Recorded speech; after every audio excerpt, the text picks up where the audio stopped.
All right, there we go. How's it going, everyone? Welcome.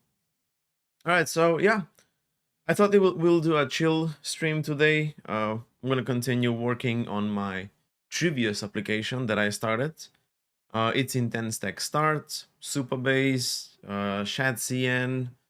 What else? I think that's pretty much the stack. So yeah, it's gonna be a chill stream. If you have any questions, don't hesitate to ask. It's not a program, right? It's chill. Let me say that again. Chill. All right, so yeah, let me share my screen. I'm actually gonna write that in the chat. That it's super chill. A chill stream. Don't hesitate to ask any questions about anything.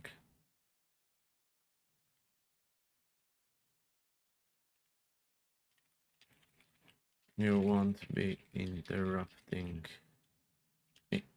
There we go. Nice. All right, so yeah, as I mentioned, we're building this Trivius application. It's open source. We are going to be using this on meetups in person. Like there's a meetup in person, and at the end of the meetup, after all the talks, we're gonna be using this application to go through, some questions, and yeah, just get some high scores. The person with the highest score is gonna win some swag or something like that. That's the general idea behind the project. So here's what I got so far. It's not deployed anywhere, by the way.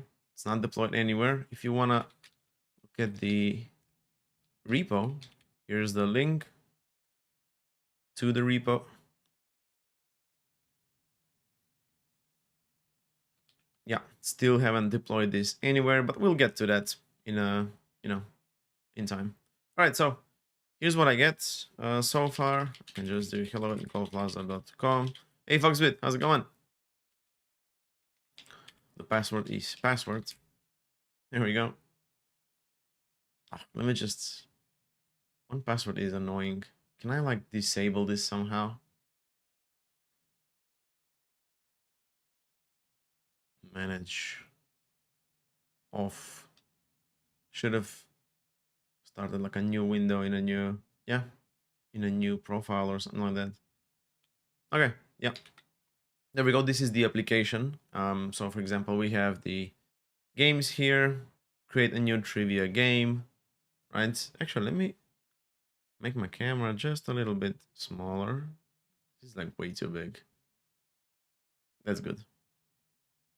Yeah, so here's the game, the application. We can create a brand new game with this UI, right?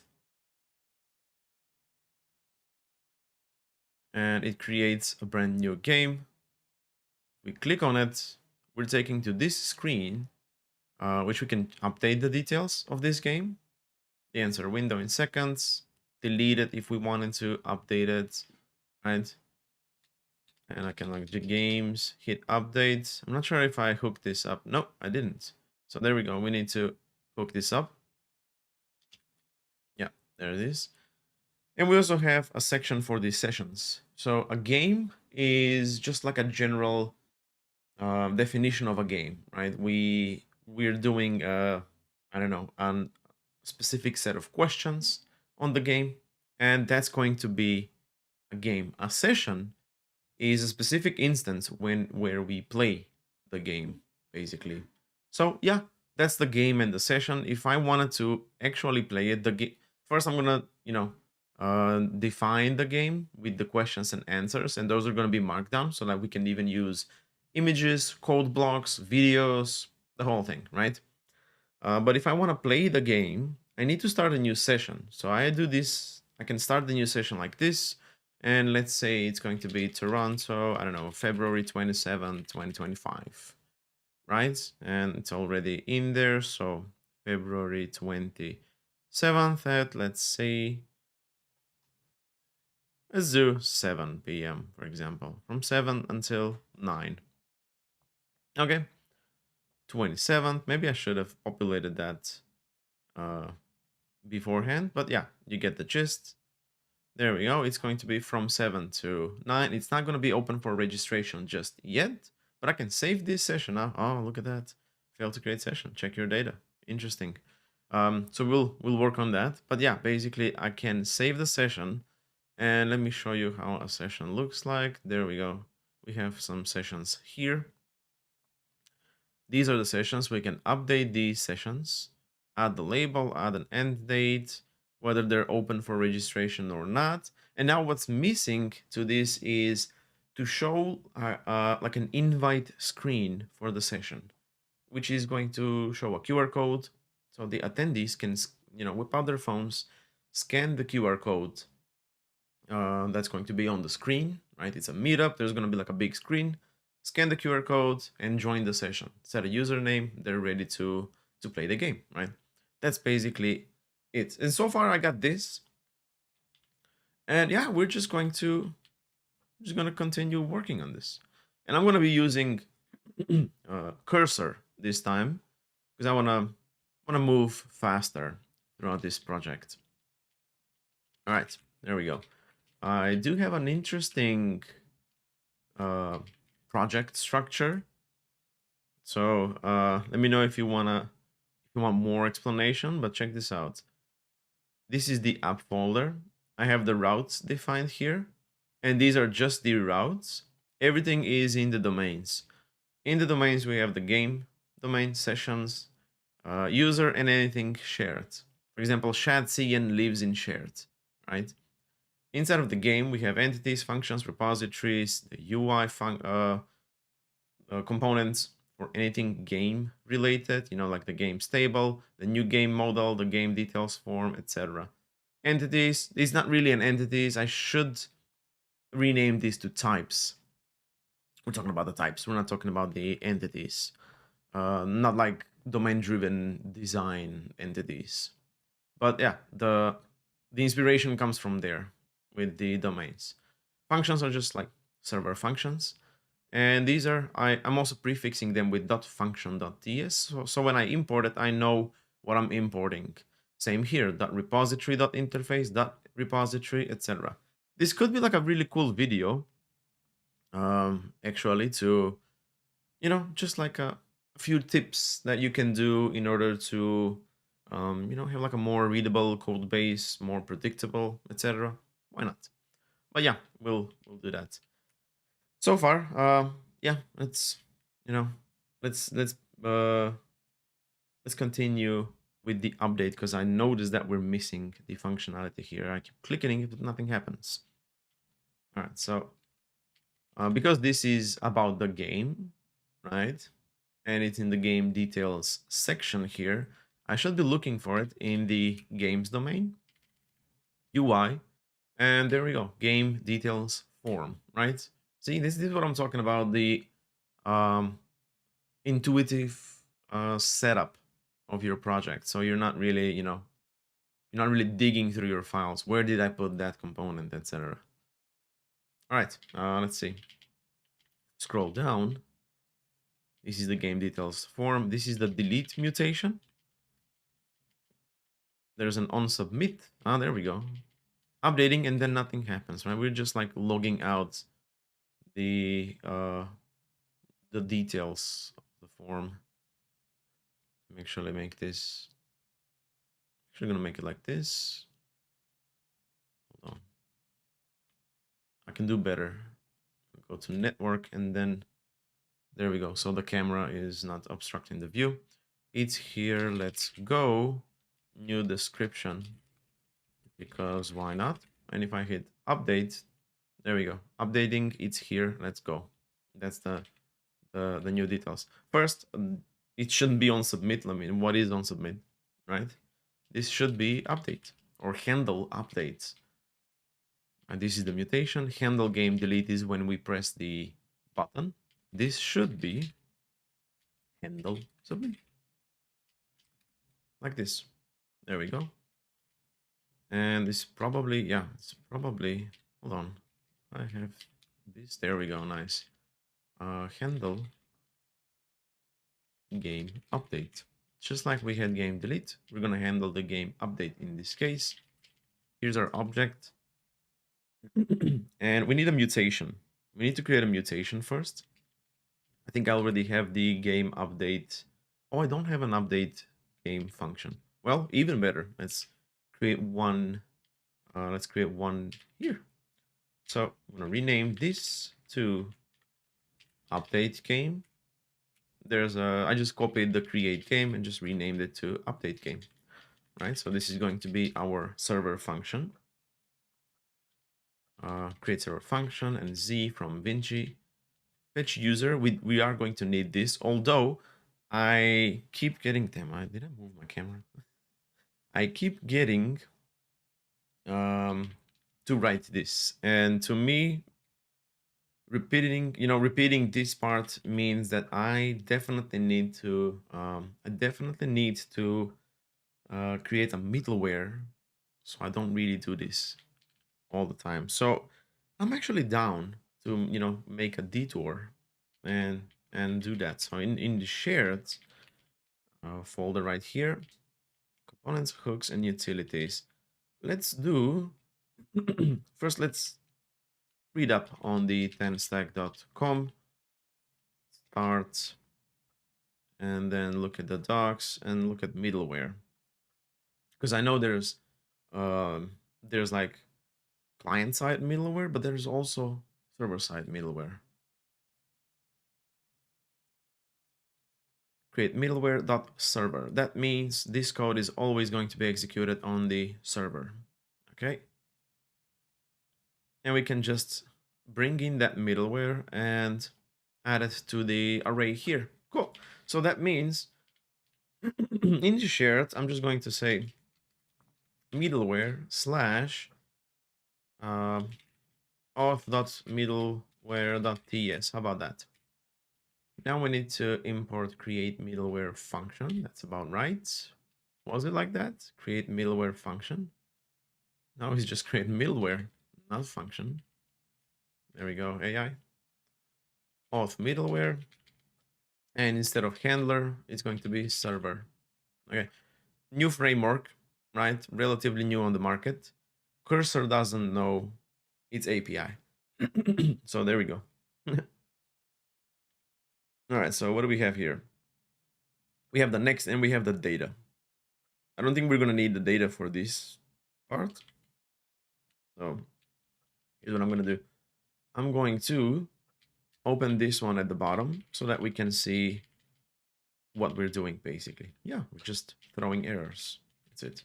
Fetch user, and instead of redirecting this, should we redirect this? I feel like we should, right? We're not building an API. This is a middleware that's going to be attached to a server function. That means it is tied to the application itself. It's not like an API that will service multiple or different clients. So this is actually what we want to do, right? Yeah. And redirect comes from TanStack router. And what's the issue here? Oh, next is declared, but it's not used. Yeah. If it's, we'll just call next here. Return next. I think that was the case. Oh no, we await. We get, well, it's still the same, right? Still the same. And there's no login. So we should do 2/sign in. And replace, we want to set that to true, so they don't click back and go back to the same page they were, because okay, so what's up here? We're using next argument of type. It's not assignable. Promise redirect of router. That's only in that case, right? Let's see.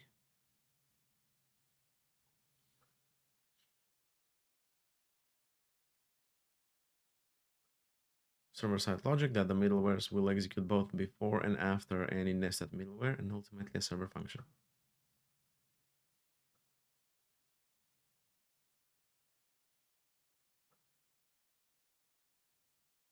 Oh yeah, we can actually provide the user in the context. So the next middleware or next server function will have that user object because we are working with it.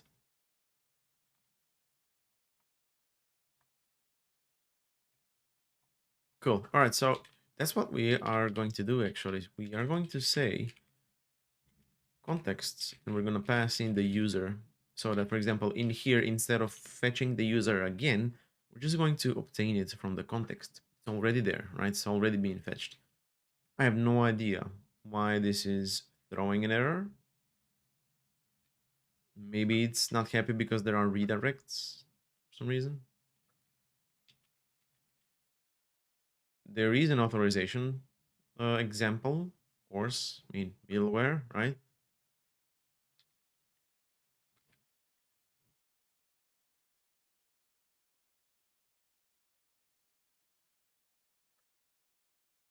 These are also global middlewares. We might define it as a global if we see that, you know, it's always the case, but it's not going to be because there's going to be users that are not authenticated but are playing the game. So we can't really just redirect them, right?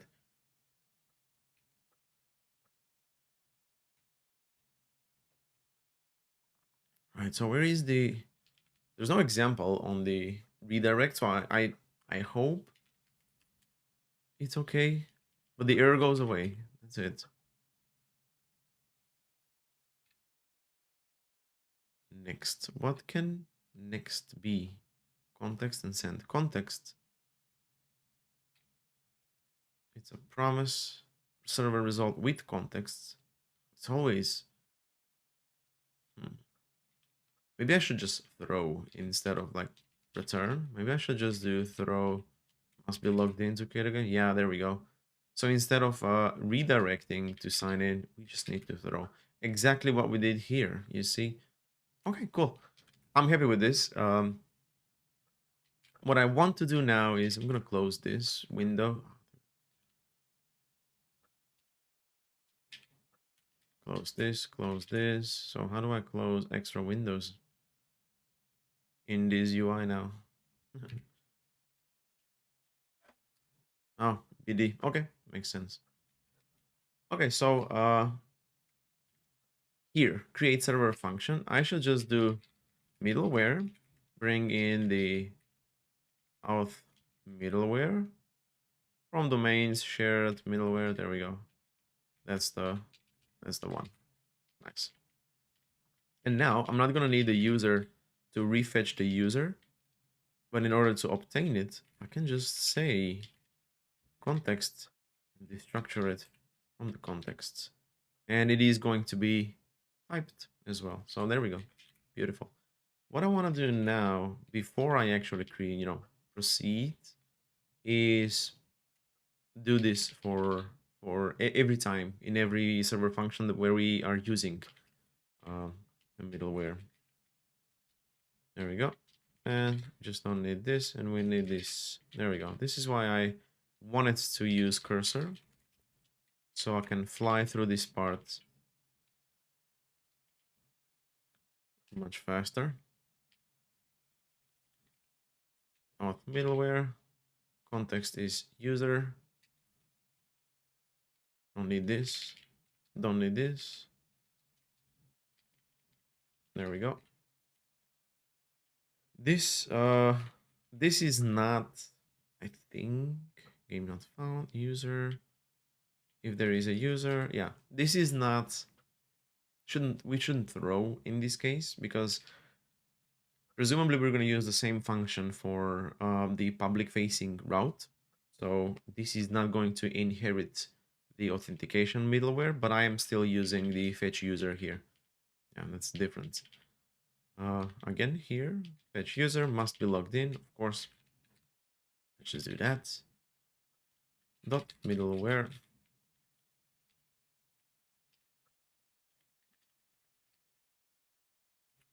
application middleware, delete fetch user, and the user, let me just bring this down. There we go, context user, nice. And of course in the update, we already have it here, nice. I'm also gonna go into the sessions now and do the same because I have a whole bunch of functions here as well. Context of the user, delete this, get the middleware in, bring that in, and do not throw. Nice. Delete this, bring in middleware, get the context, do not throw. There we go. You don't need this. We need this.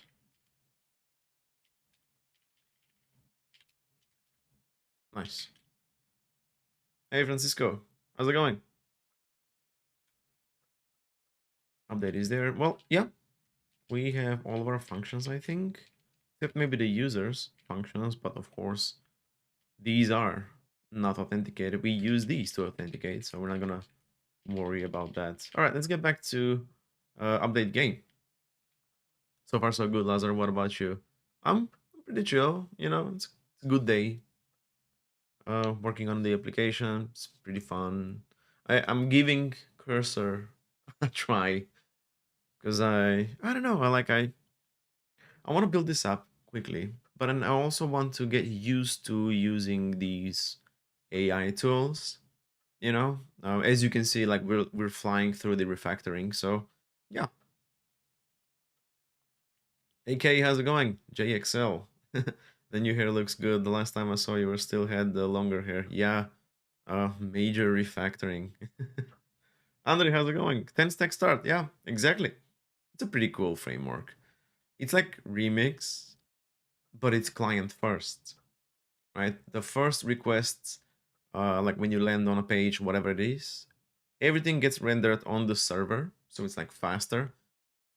But then from that point on, navigation and fetching data and everything happens on the client through server functions. Really cool. I'm really thinking I'm thinking about making a video about this because I like it. I think it's a unique framework. And yeah. Okay, asks what is the font and theme? The font is Dank Mono, and the theme is Night Wolf Black. Shout out to Blue Collar Coder for the theme.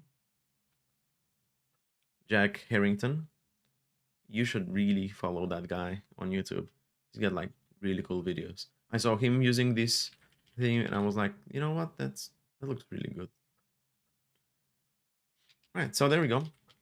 Update game. We need to actually modify this because as you can see, we do the update here. Title and description is not going to be the input that we're taking in. Did you switch to VS Code? No, technically, yeah, this is Cursor, but of course it is VS Code. So here's what we're going to do now. I'm gonna go. There we go. I didn't set the split. I'm not sure if I even can make a split. Quick detour again. Keyboard shortcuts. Split, vertical split. Split editor. Command and slash. Okay, command and slash. There we go. Nice. So here's what we're going to do now. I'm gonna open the keyboard shortcuts JSON and check this out. Editor. I think we are in the editor section. Navigation. There we go. Left, right, up, down. Show all editors. Yeah. So I'm gonna make a new key, which is going to be SS, which is like split. This is gonna be split horizontally, and SV, or maybe I should do like SH, split horizontal. Yeah. Let me do that again. Command and slash, yeah. And I'm gonna open keyboard shortcuts, split. Hey Hitesh, how's it going? See the command real quick. Split editor down. This is basically the command ID. That's what I needed. Okay. Ah,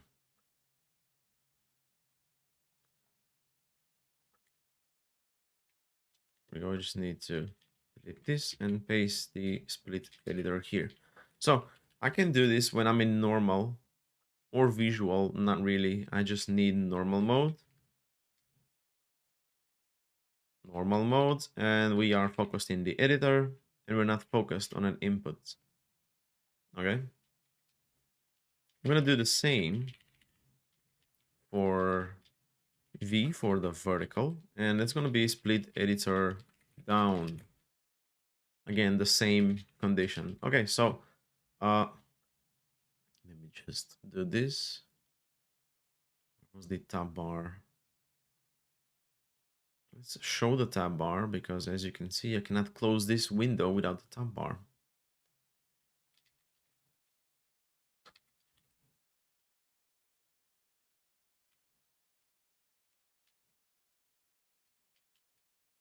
I also had space BD, which is close active editor, but this is editor text focus, you see? Okay, so let me try this then. I'm here, space BD, there we go. Okay, there we go, nice. Now I don't need the tab bar, so I can just like go close the or hide the tab bar. So the UI is super clean now, right?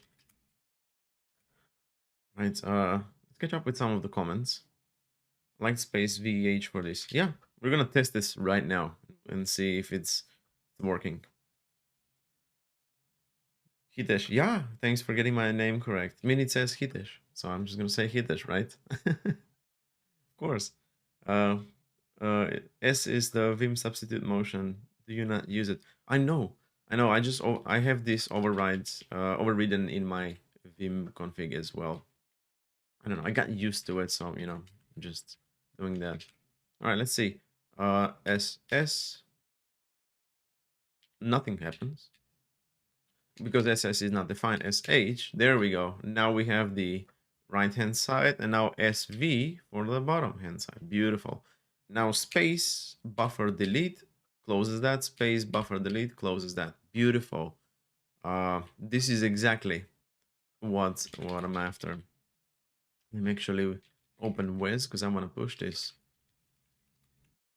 Files. There we go. I want to do this. And I also want to do this extensions. I have no idea. Just push that, I guess. Cursor, editor, splits, key bindings. There we go. Push. Happy. Close. Moving on. Hey, Indonil, how's it going? Okay. Update game. Yeah. The input of this function is not going to be just the title and description. We do have a game update type. So sh, because I want to see it on the right, and we're gonna do domains game. Oh, there we go. Okay, you see that? There we go. Okay, sh key bindings JSON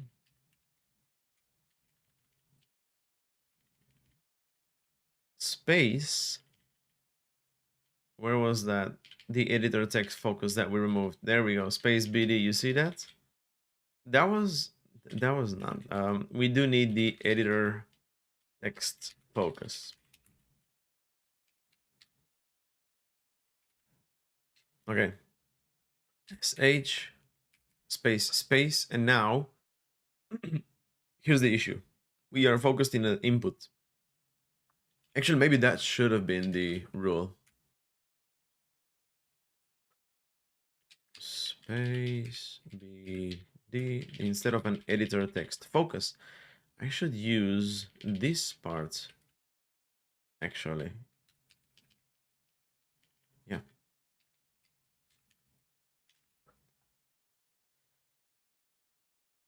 if we're focused on the editor and we're in normal mode, or we're not focused on the input.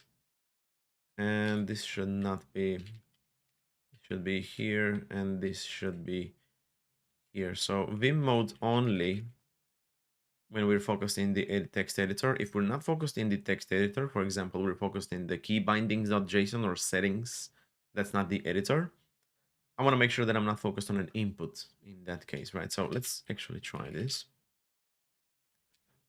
So I'm going to do sh to create a split, and I want to do space to bring this picker, file picker up. And now I want to do domains, and now space, there we go. We can see space being typed in. Nice. Actually, let me also turn on keycaster so that you can see what I'm typing. Where is it? It's here. I'm gonna put it just like above my camera here. Yeah. Let's do that. There we go. You see KJ, so you can see the letters that I'm typing. Nice. All right. Yeah. Domains, entities, game. There we go. So in here, I have a game insert and a game update, and it's basically the whole game, but everything is partial, right? What we need to do here is definitely take in the ID, because if we want to update a game, we need its ID, right? Optionally, the title. If we want to change the title, optionally the description is going to be nullable, and optional and nullable. Not sure about that. I don't know why I did this, but okay. And we also have an answer window, which is a number.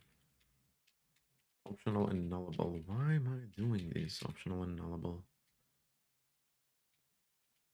Title, description, answer, window. There we go. Okay, I'm gonna save this, quit it, save this. Yeah, it's not gonna be create, it's gonna be update. But before we do, actually, we do not. I'm gonna go to functions, update session. First, we want to get the game and do some checks. If it doesn't exist, we can say we can't update something that doesn't exist, right? Then we need to see if the game belongs to the user, and we already have a function for that. Actually, it's from the repository. If it doesn't belong, we cannot update it, right? We can't let the user update this. It doesn't belong to the user. If everything's well, just try to upload, update it, and that's it. And this is for the sessions. We're gonna do pretty much the same for the game. So I'm just gonna scrap this whole thing, and do game is gonna be game, which is coming from the entities, but I do not like relative imports. Domains, game, entities, game. We are going to be using the game repository. I want to do a try catch. Game, await game based on the ID. Oh yeah, and also bring in the ID. This is going to return a game or null. Game or null. What about the session repository? It's going to be a session. Oh, that's not cool. So I'm gonna go here, and instead of doing a game or null, I want to return a game or throw. Or throw if it's not found. I want to go back to the implementation here. There's the game or null. And instead of returning, I'm just going to throw game doesn't exist. I'm starting to not like this, to be honest, like throwing instead of returning null, or just like throwing errors in general. I need a better solution for this. I don't want to throw. I do not want to throw. Yeah. I like this approach, data and error that Supabase is doing, and just return something, and if I need to break the execution of the application completely, that's when I throw. Otherwise, no need to spend time on, yeah, no need to spend time on like generating a stack trace, um, stopping the execution, breaking the JavaScript optimization, the hot path. I've done some research on this that claims, that instead of throwing, you can do results, return results, and based on that, it's going to be like faster overall the application. I haven't tried it. Maybe there's like not enough uh, research into this, or maybe it's just like not a significant performance improvements, but something to think about. Yeah. Hey Nick, how's it going? Thanks for jumping. We're doing a TanStack Start application. It's pretty cool. All right, let's get back to this. Yeah, I'm throwing instead of returning null. So now I want to find all of the references where we're using this and like update it. There we go, here. See that? So this is not going to be like this. I'm going to need to do let game and wrap this, with a try catch. Actually, this is going to be the catch. Yeah. Okay. We got that right. This is try catch. This is try catch. This is the definition. This is the implementation. All right. There we go. Try to get the game. If it doesn't exist, it's going to throw, so that we can just say throw game does not exist, right? I'm not gonna bother updating it. Of course, does the game belong to the user? If we have the game, then let's pass in the user ID and see if the game belongs to the user. If it doesn't, exactly, we're just gonna say the game does not belong to the user, right? We're gonna tab through this whole block. At the end, all we want to do is just try to update it. It needs to be in a try catch block, because Supabase, or like how we set up things, feel like it's gonna throw. Let me just double check that that's the case. We're gonna try to update it. There we go. If it's not updated or we get an error, I'm just gonna say cannot update game. Otherwise, I'm going to return the updated game. So in this case, I can just say return updated game, and there we go. This is the server function. I'm yet to clean up these as well. Like I want to, eventually I want to write unit tests for these. And as long as they are wrapped with framework code, like create server function and the middleware and the validator and the handler and everything, as long as they are wrapped with framework code, I don't think I'll be able to do that. You see, this like it's not a function. It is a function, but it's like everything else. So I would just move this into like a plain JavaScript function, call that a use case, so I can, write unit tests on it, and then use the use case in here. But yeah, that's for down the road. We still don't even have an MVP version yet, so I'm not gonna bother with that as of now, right now. All right, we have the update game. Let's go back to the game details, create our mutation like we did for the delete, and it's going to be update. Going to be update the game, and that exists right here, but I don't like the relative import, so I'm just gonna say /domains game functions update game. And I'm not gonna navigate it in this case. I'm just gonna, show a toast. That's it. So here's our thing. Instead of logging out, I can just say mutate data is updating. But it's not, right?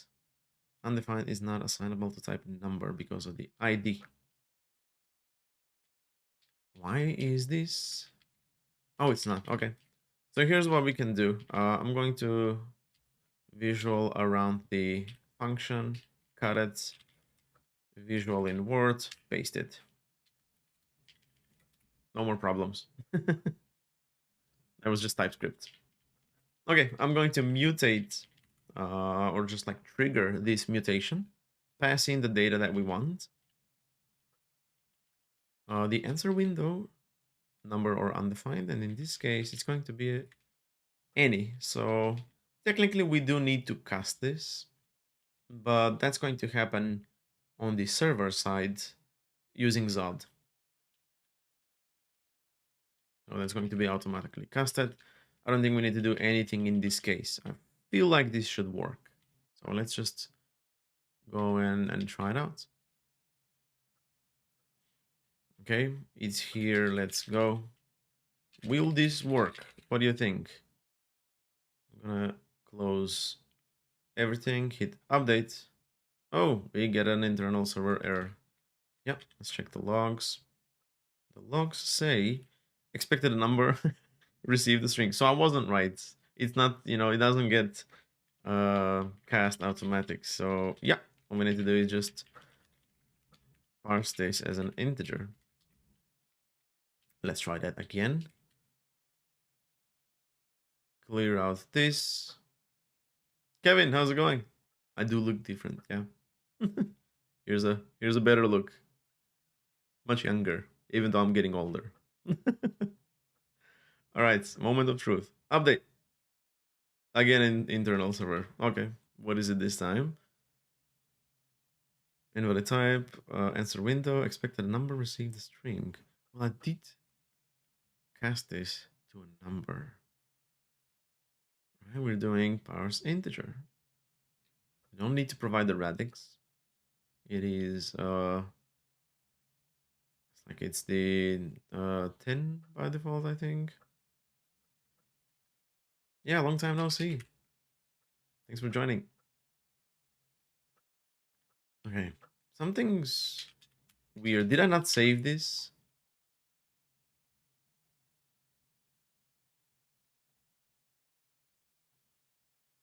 I'm going to check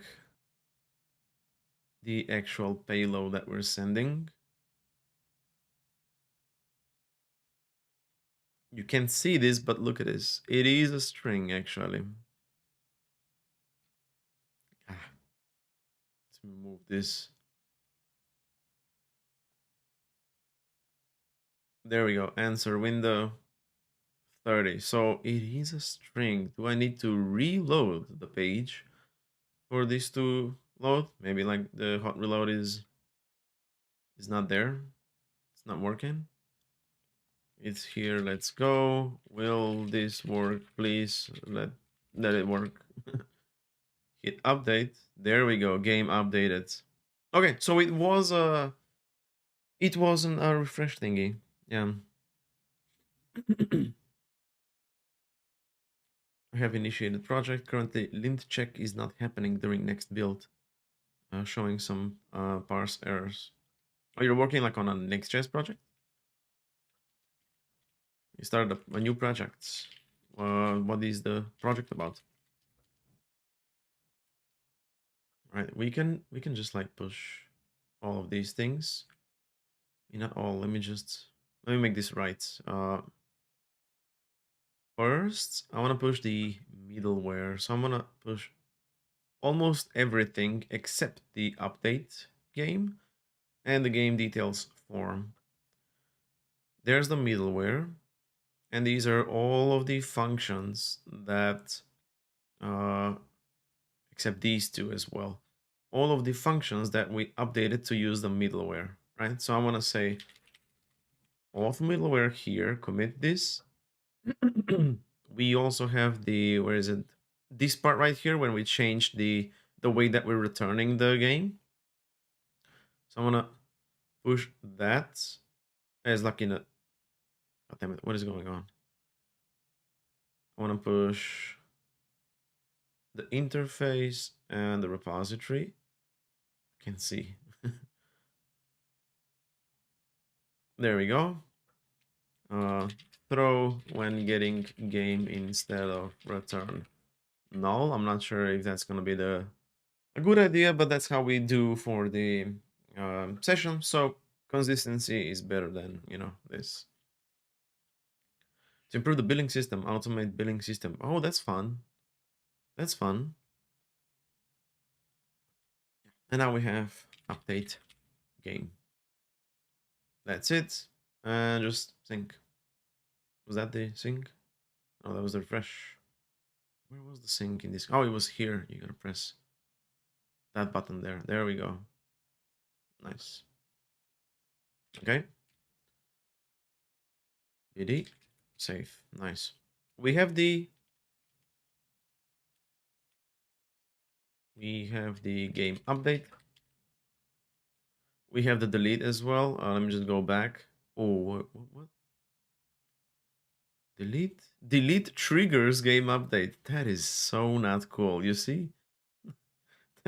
That should not be happening. Hold on. Game details form. Where is the confirm deletion? Cancel and delete. Well, hold on. That's the confirm. That's a dialogue. But there's a button. There we go. There's a button which is delete. It's not type submit. So why is it triggering the form if it's not a type submit? It shouldn't be just like any button. It should be the button with type submit, right? This one just has a class, delete, and that's it. Why does it do that?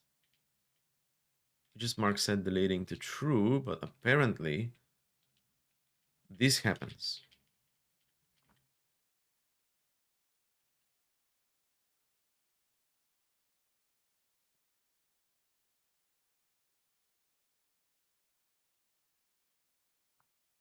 Here's handling game delete. Oh, maybe I should do like a prevent default. I mean, I know that's going to be the solution. There's a game mutation, but what is going on? Game details form. Oh, this is the games table. Okay. Game details. Game details form. Given specific type of submit on button. I'm not sure. We'll see. We'll see what's up. Here's a game update. Game delete here. And let's click this, and nothing happens. Probably because this TypeScript file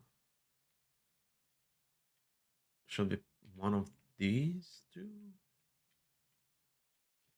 So weird. Maybe I should have just added like a debugger statement here. Fresh, and now hit delete. So first we actually do have the handle game update. But let's look at the events. This didn't happen. Handle game, well, of course, because that does not happen over there.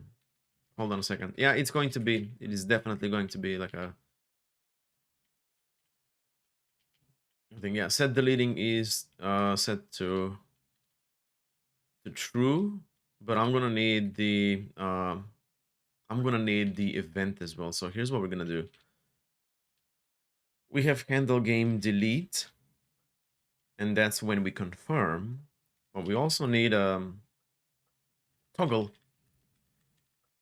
or like toggle deleting model. It's gonna be use callback, but we also want to get an event, and that event is going to be exactly, yes, the mouse button and prevent default here before we set the deleting. This is going to basically stop, or maybe we should, instead of prevent default, we should just do like stop propagation, because we don't want this event which is inside of the button. Let me just continue. We don't want this event which is inside of the button to bubble up on top of, on up to the whole form and trigger that event as well. Although they're very different events, I'm not sure why this is being handled. So I'm just gonna say stop propagation in this case. If that doesn't work, we're just gonna do prevent default. I keep forgetting what those two were doing. But yeah, and now when we wanna set delete, we just wanna do toggle deleting model, right? So that we can toggle the model, but also have the opportunity to do the stop propagation. And I feel like I don't need to use the use callback if we use the new React compiler, but let's see now. Where are we? Stop propagation here. Where's the update mutation? Here, game update. Hit delete. Yeah. Hey Norberto, thanks for the sub.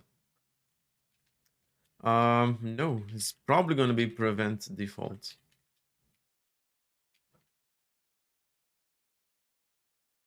Yeah, prevent default. I don't know. I don't get this, but it works. I thought it was going to be stop propagating, right? Because here's the button and here's the form, right? So that event bubbles up and gets caught by the form, which I don't know why, but it triggers this submit, which is like a button click. Maybe this is a Radix UI type of thing, because this is a Radix button. Maybe it's like I don't know. Prevent default works, but I thought that stop propagating would work because we would stop the event from propagating up to the form. Doesn't matter. Doesn't matter. Yeah, here's delete. We're not updating the game anymore, which is exactly what we wanted. If we want to update it, we'll hit the update button, and that's when we're going to hit the game update breakpoint. Okay. Done. That's done as well. Do I have any console? No. Do I have any debugger? No. Now I can actually push this. Prevent update when deleting. What a weird thing to say, right? Okay. So we got delete going on. We got updates. Let me just go back to the brand new game. Hit delete. We're going to be redirected back to this screen. We can also like delete it from this part. It's literally the same component. Delete it. Yes, there we go. Nice and easy. Update also works. And now let's focus on the sessions, right? We tried to create a session. We tried to create a session and it didn't work. Okay, Toronto, February 27th. February 27th. I don't care actually for the clock. 27th. There we go. Now this is gonna be weird. So we might need to do a validation. Like the end date cannot be before the start date. Oh yeah, let's do it this way. And I want to open the network so I can see what gets sent. Save session. There we go. 500. Let's figure this out.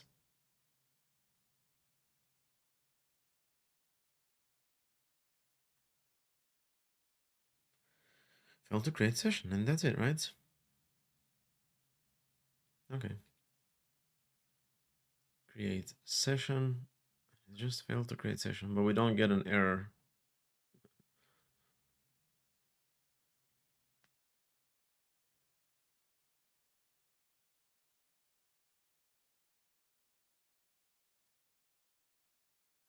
Okay, we're gonna debug this. I feel like this is a good time to set up a good debugging, like for example VS Code launch.json and do the version 020 configurations, not compounds, configurations. And I don't want to do Chrome. I want to do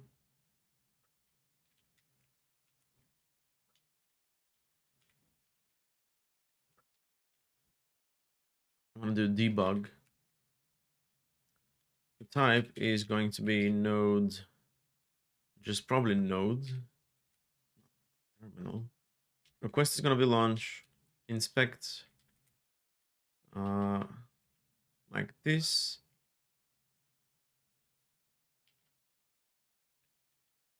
Actually, I want to do this like with npm. I know that was possible. This is not gonna work. So I'm gonna do this. Chat, and let's do trigger npm run dev with debugger attached. Bam.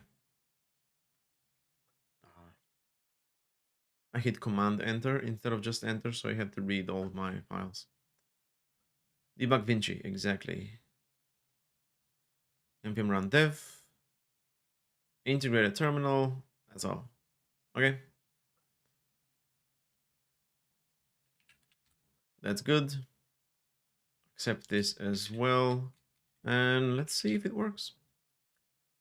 So in the create session, and so we want to do session functions create. There we go. I want to make a breakpoint here on this line. And now I want to do, what was the run? Control D? No, Option D? Command D? No, that was not Command D. How did we trigger that? Let's see. Shift Command D. Ooh, okay. Yes, start debugging. Let's see if the debugger attaches. So now it's running again. I can hit refresh. We are going to see the application. Oh, create already. Okay. Okay. So do we have the data? We don't know if we have the data. Do we have the user? No. Okay. What was that? Doesn't matter. Let's go. Start date is gonna be now. The end date is gonna be like in 2 weeks time. Save session. Okay. Data. We got the data. Let's go. It's not open. There's a start time, but there's not end time. There's one thing that we're missing. So, does the game belong to the user? Yeah. Try to create. So it's inside of the repository, apparently. So we want to get here. Yeah. Start time. It's that, but start time should be a string. Yeah. Game ID. So far, so good. I don't know why we don't send the end time. I was could not find the label sessions in the schema cache. Yo, did I not apply the migrations? Maybe Supabase restart, I think, or just start reset. No. What was the command to like recreate the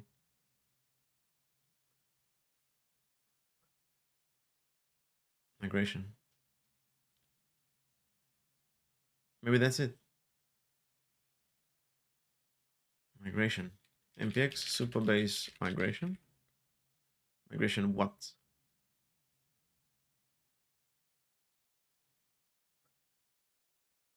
To local up, I guess. Yeah. Migration up. Okay. So what do you see? There it is. Database. Sessions. There is a label. Right? So there is a label. I'm not sure why the error Now we don't have the error as well. Damn it. I'm not sure why the error was like,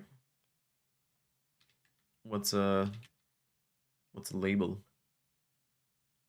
It's like a type thing. Let me do this. npm run Supabase type gen. Okay, type gen. Let's try it. Let's try it again then. Let me get here. Come on, you. Don't need those. I just need this part right here. Start new session.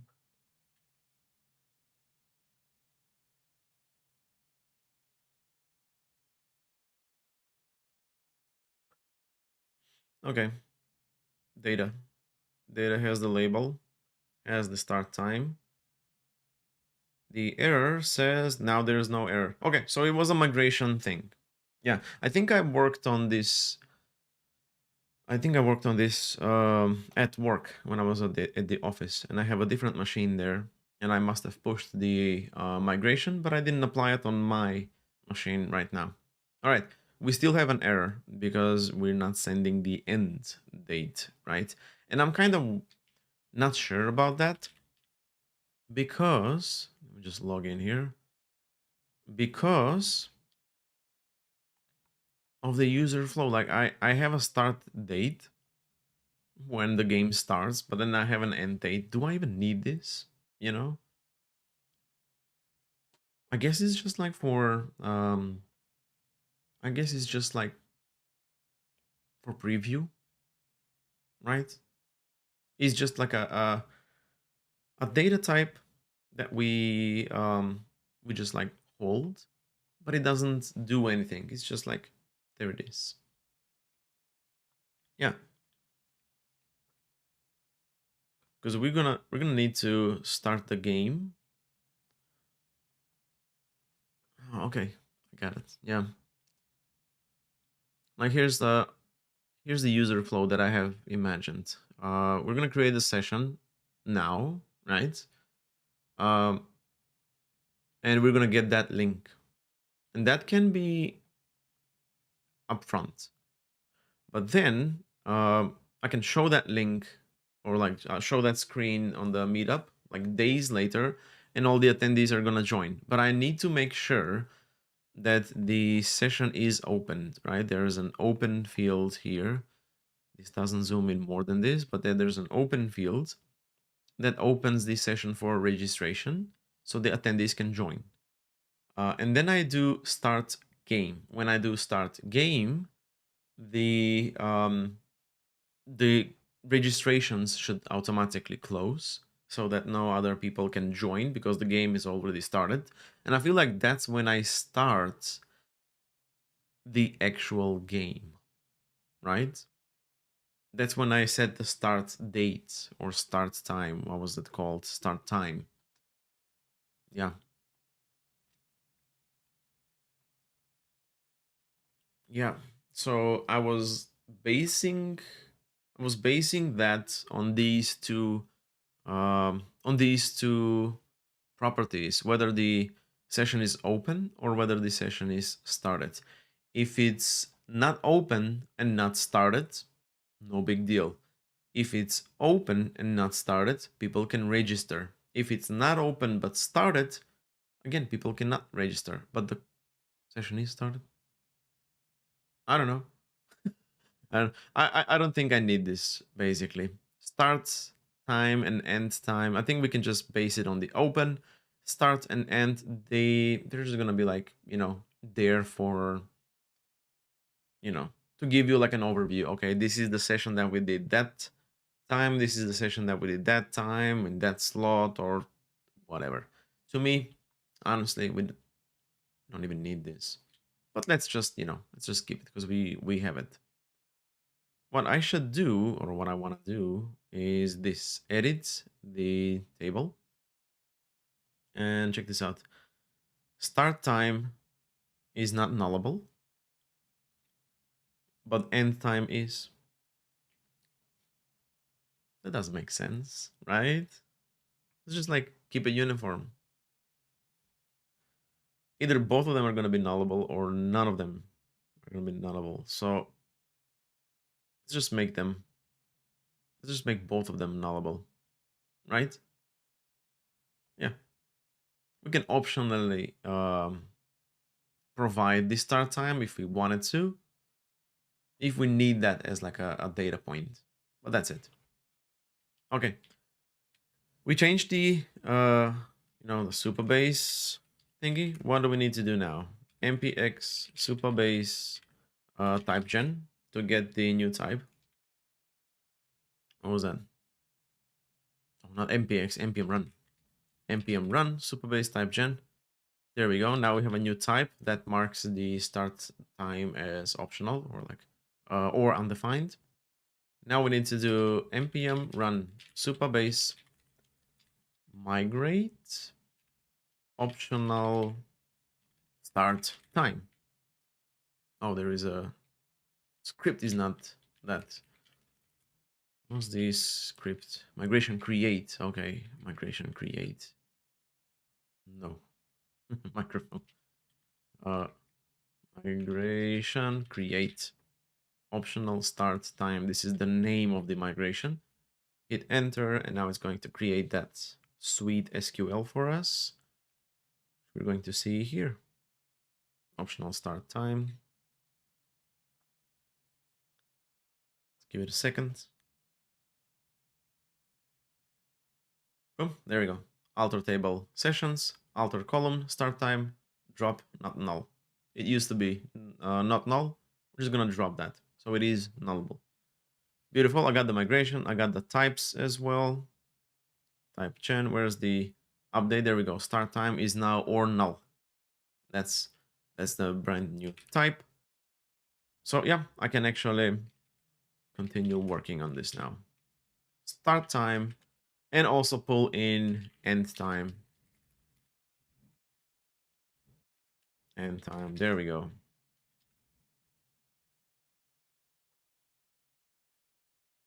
Start time and end time. We got the open, we got the label and the game ID, and that's how we create a session. Let's look at the update first. There it is. If it's open, if we have a start time and an end time. So end time is going to be part of the updating data. So we're just gonna update it. Okay, cool. Now, create session. These two are gonna be optional, right? And now data. No, hold on a second. Create. Oh, there we go. Session inserts. This should make, yeah, there we go. This should make start time optional as well. So now the error is going to be gone. Yeah. There we go. So create session function takes in end time, but also marks the start time as optional, and everything is fine. I want to check out where this is being used. There we go. This is where it's being used. We can see a little error there, which is expected. We are sending the end time, but probably because we didn't have it on the function, on the server function, we didn't receive it. So what's up now? What's the issue? Null is not assignable to string or undefined. Oh, come on. Now the type, when you mark something as nullable in Supabase, it marks it as null.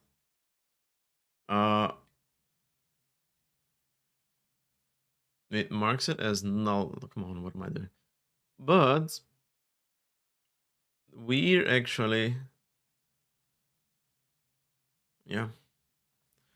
That's the type. The type expects that to be, to be null.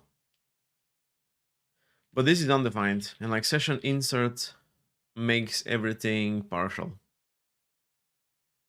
which is not null. This is make optional. It's not actually null, but it's like undefined, right? Let's, you know what? Let me just do this. We already had this. We should have updated this as well.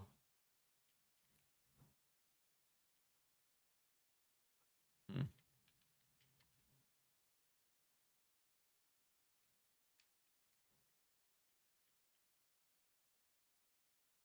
Yeah, the type is now null. And it's on the end time, but I believe it's going to be the same on the start time as well. Because they're literally the same types. Right, so yeah, we do this. Value, or null, this is very, of course, yeah. I guess I'm going to need to,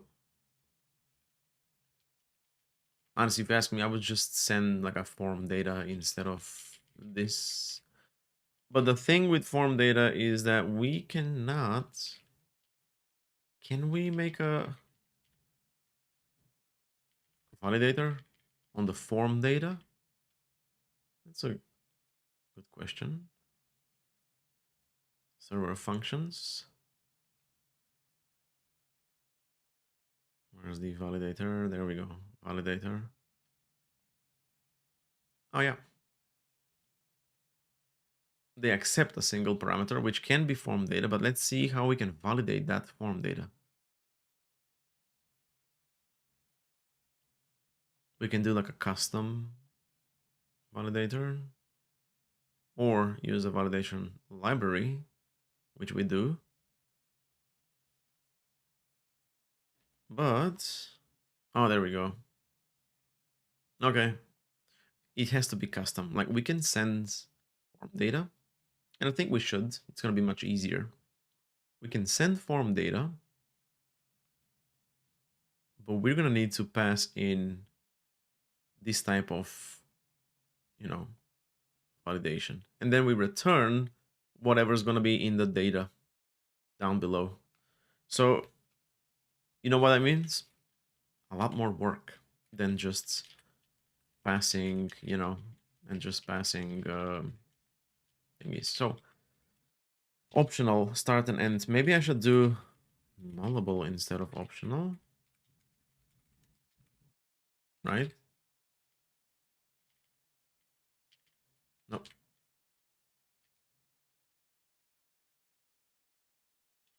And now it's the issue is with this session insert.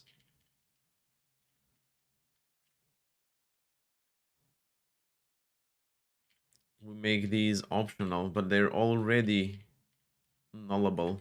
Maybe we shouldn't make these optional at all. I don't know. There we go. That was the issue. That was the issue. Right. So we have the data, which are either a string or null, technically, right? If we have something, we'll pass it there. If not, it's just gonna be null because the dot value of an input that hasn't even been touched is null, or at least I wanted it to be. Let's see. Ah, we don't have that. Give an input somewhere. There's an input. Is this? That's not an input. This is an input. There we go. There was a trick like $4 1. There we go. $1 dot value is an empty string. Interesting. So you see, it's not null. It's not null. That means we should rip these out. They don't want to be ripped out. I can do this basically. I'm gonna copy these.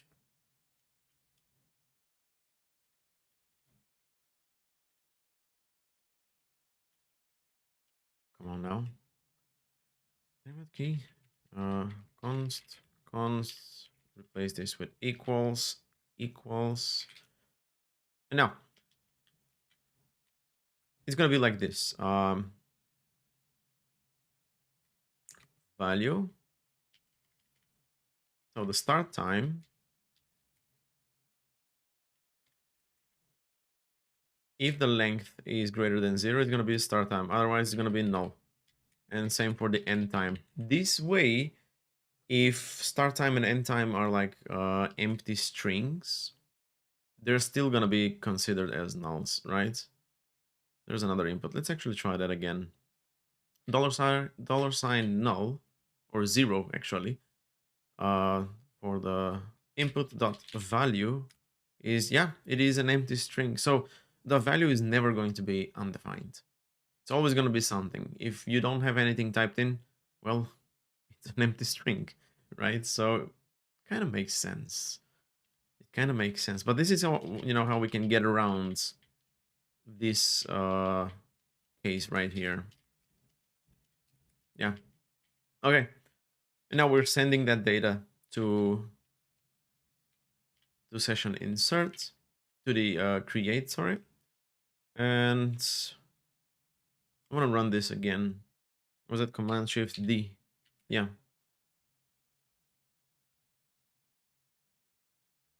I should do like a command. Yeah, let's try that. Run and debug.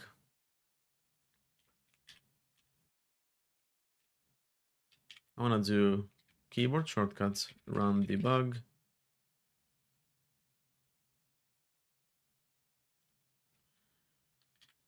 I want to just do debug. Continue, disconnect, pause, restart, show how I start debugging. F5, there we go. Yeah, this is what I need.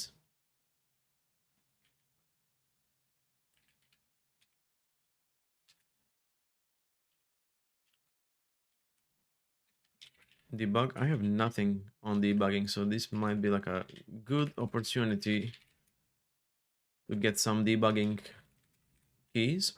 That's gonna be space DA. That's how I trigger the debugging in NeoVim. The command is going to be whatever we copied, debug start, and when this is when debugger is available and the state is inactive. Yeah, let me just copy that. I copied that. Ooh. Oh, actually, there we go. I can just like change it now, right? Instead of F5, I'm gonna do space DA. Yeah. Oh, hold on. Not you. Not you.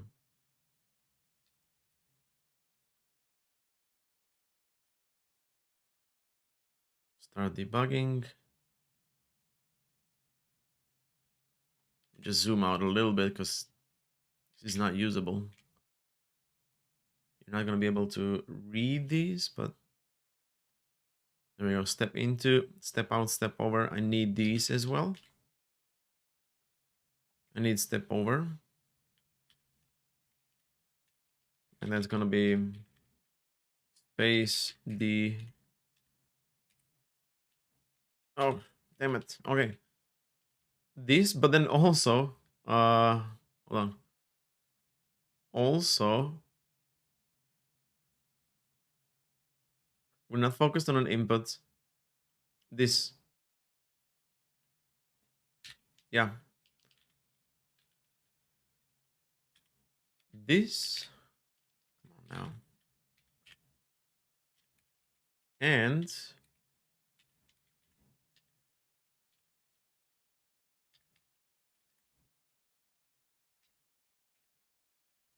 there we go. Okay, now space DO is for step over. Toggle breakpoint. Of course, I want to do that as well. But then I feel like this should be the always the case. DB for breakpoint. Workbench. Debug action toggle. Action debug. What? Editor. Oh, it's editor. It's not on workbench. Editor. Debug action toggle. Breakpoint. Beautiful. And it's focused on the editor. Oh, we're already looking at. Fine, yeah, we're focused on the editor and we're not focused on an input. it's only focused on the editor, so it has to be debug is state is not stopped. That doesn't matter, and it's not focused on an input. Not or, but not. Because we literally need to be on a line to toggle a breakpoint. Yeah, so we need to be in normal mode, and we need to be focused inside of the editor and not on an input. Okay, that's a BO, BD. That's pretty much what I do. But let's see. I feel like we're gonna use hover. I had an evaluate. Let's see. I'm gonna restore the zoom now. I think this should be fine. I want to put a breakpoint here. So space DB. It's not a command. What do you mean it's not a command? There it is. It is a command.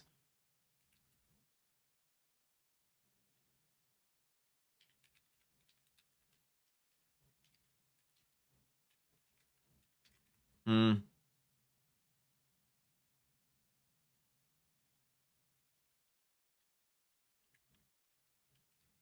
Oh, there we go.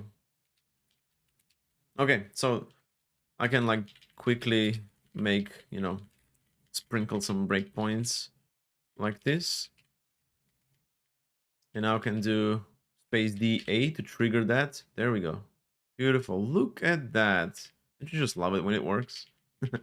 Although, check this out. This is going to be in Chrome. And it's not going to be able to hit this breakpoint. Because this this executes inside of the browser. But still, I like this. Let me just open Wes and push this so I can, there we go. Debugging cursor, debugging key bindings. Nice. That's all.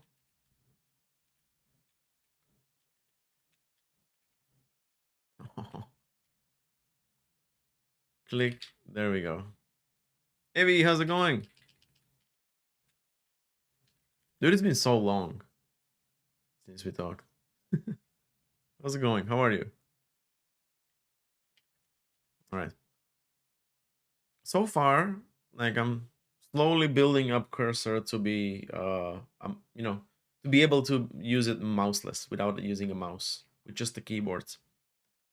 But yeah, it does take time.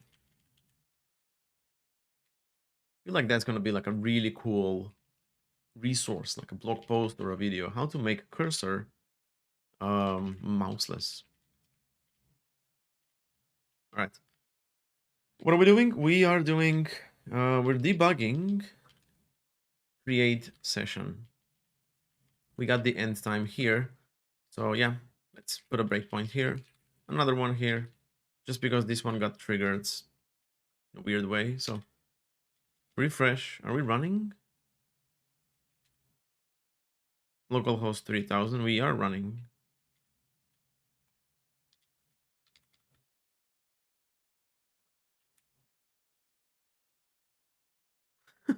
Weird. Doing good. I cannot be there on time as your streams are always. Yeah, I know. I know, dude. But I hope you're good. You're good. All right, let's log in back. I don't want to save that passwords. New game. I'm just gonna delete this one. Start new session. Hey. Get that today and get that, sometime next week. And I'm gonna set this to true. Save session. There's our breakpoint. And now, I also in NeoVim I also had the evaluate. That means I can go to like a like right now I'm focused in data right here, and leader DE to evaluate the expression that's under the cursor. But in this case, I feel like it's gonna be Shift K. Bam. That's Shift K. See, I'm talking about this little window that also gives you the values, not just the types. Right? How is that? How is that? How can we trigger that? That should be triggerable. Let's do evaluate in debug console. No.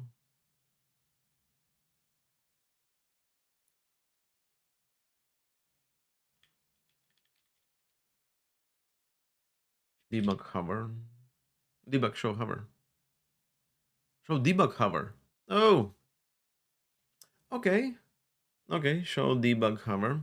I'm gonna copy the command ID, but let's figure this out. I already have the hover,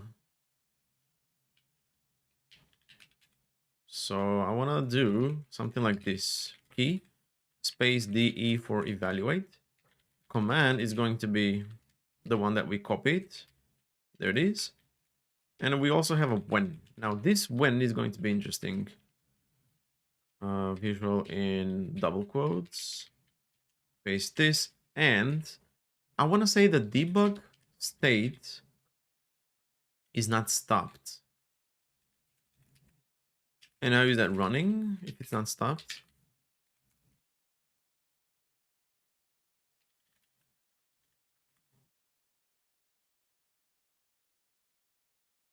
This is stopped running. It's running. Okay. I'm also going to need this pause or stop to terminate the current running debugging session. Okay, so if we're running and we're focused in the editor and we're in normal mode, DE should trigger that debug thingy.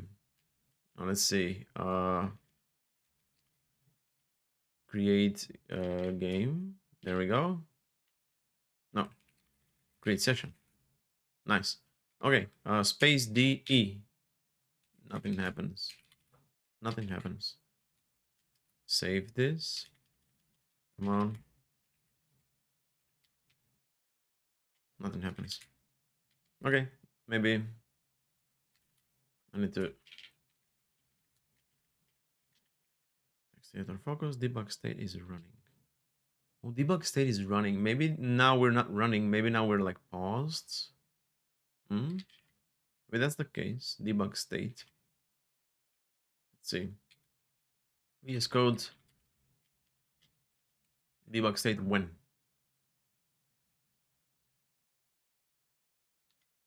Debug state. Inactive initializing stopped and running. A debug session is running. Oh, maybe that's the instead of doing the state. Maybe we should do in debug mode, because that is not what I'm thinking. I'm referring to in debug mode. How did I jump there? In debug mode, not necessarily running, because right now we're not running. We are stopped at a breakpoint, right?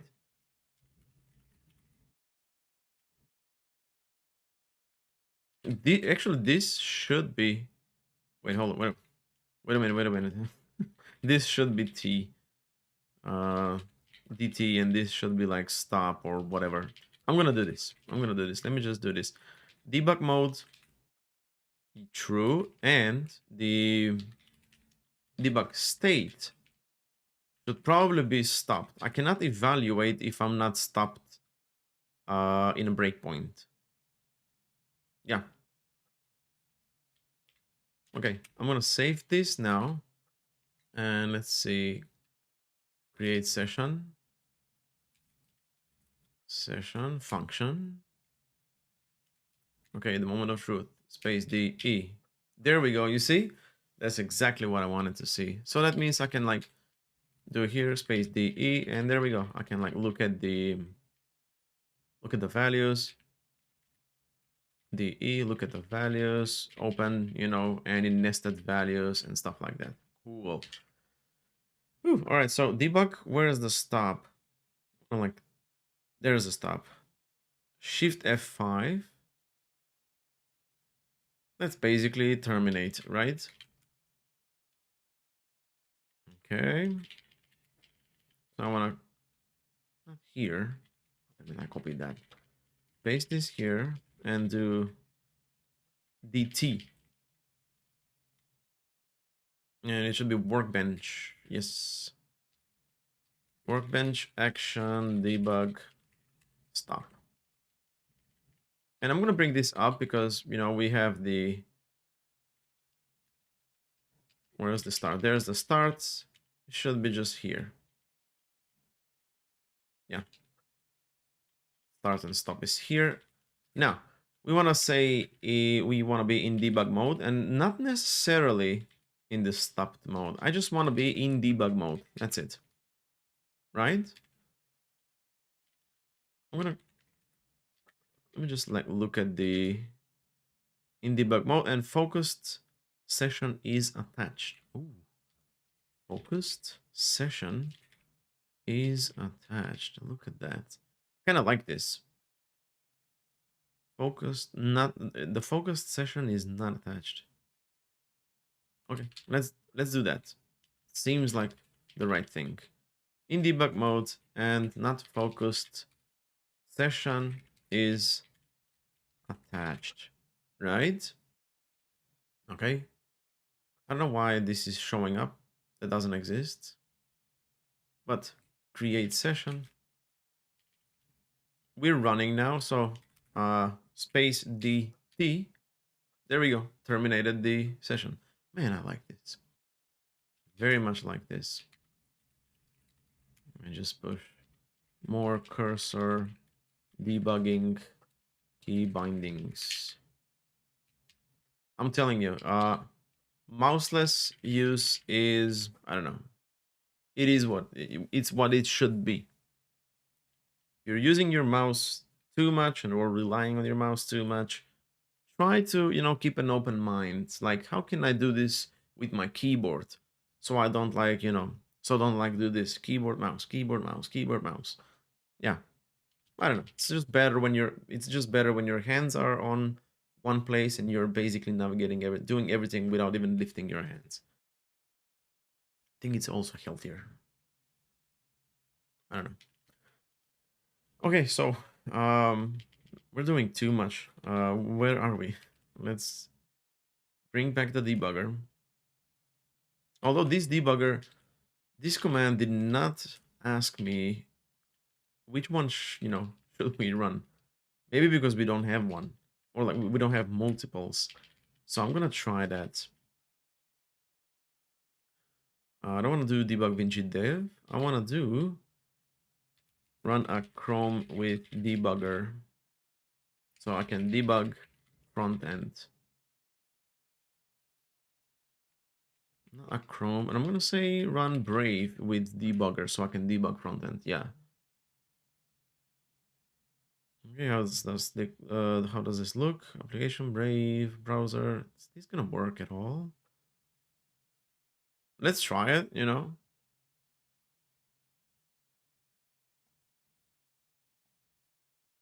Let's try it just in case. Okay, so I'm gonna terminate the currently running one. I have launched Brave here. Let's go back to create session. DA. Yeah, it's still running. I'm not sure what's running. It's the Vinci Dev. Yeah, but like if we go to D, I want it to ask me if that's like possible. I want to say start a debugging session and have it ask me which one do you want? Which configuration do you want? That's what I'm after here. That's what I'm after. Debug start.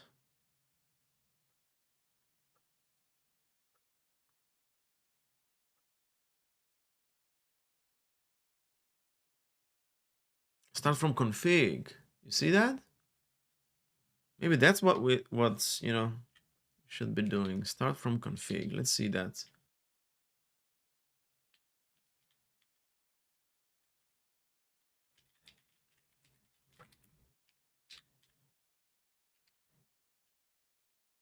Okay.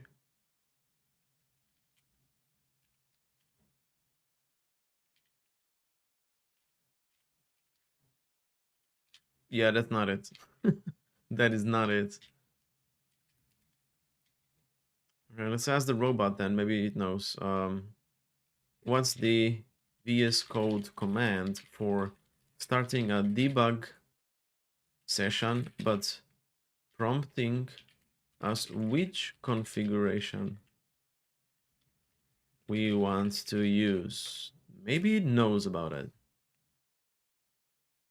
Select and start debugging. Oh. Opening command, debug, select and start debugging. Select and start debugging. There we go. Select and start debugging. Beautiful. What's the command ID? Select and starts. Select and starts. Okay, let's go to create session. Space DA. Beautiful. I love this. Okay, so debug Vinci. And we should like rename this. It's nothing to do with Vinci. We just npm run def. That's it. And I also want to do. Oh yeah. I want to start. I want to get this out. Not debugger is inactive because that means we can only start one session. But why just one? I can do another one. You know. Hey Kevin.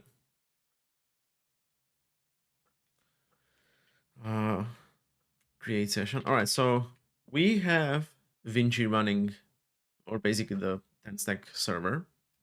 I want to do DA again and launch Brave. It kind of did. It ran. I mean, the configuration doesn't work, but that is fixable. All right. Launch JSON. That definitely doesn't work. So here's what I'm gonna do.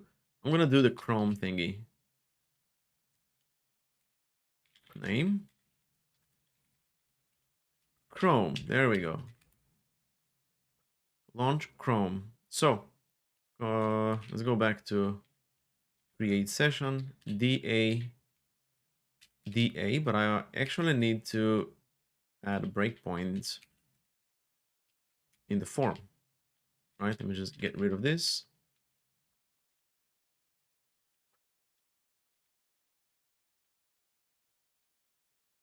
Game mutation, game delete, toggle. Yeah, let's do this then. Right here, game update. So we're just gonna click update and we should get, let's see. Oh, cursor was prevented from modifying apps. I'm not sure if I want to prevent cursor. Let me see. Where's privacy and security?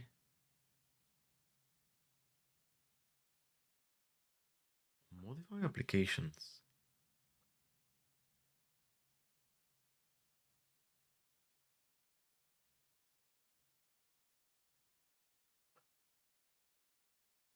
There's no such option. All right, I'll look into it later. We are in Chrome right now, just plain Chrome, not you know, Brave. So if I go here, password. There we go. Don't worry about it.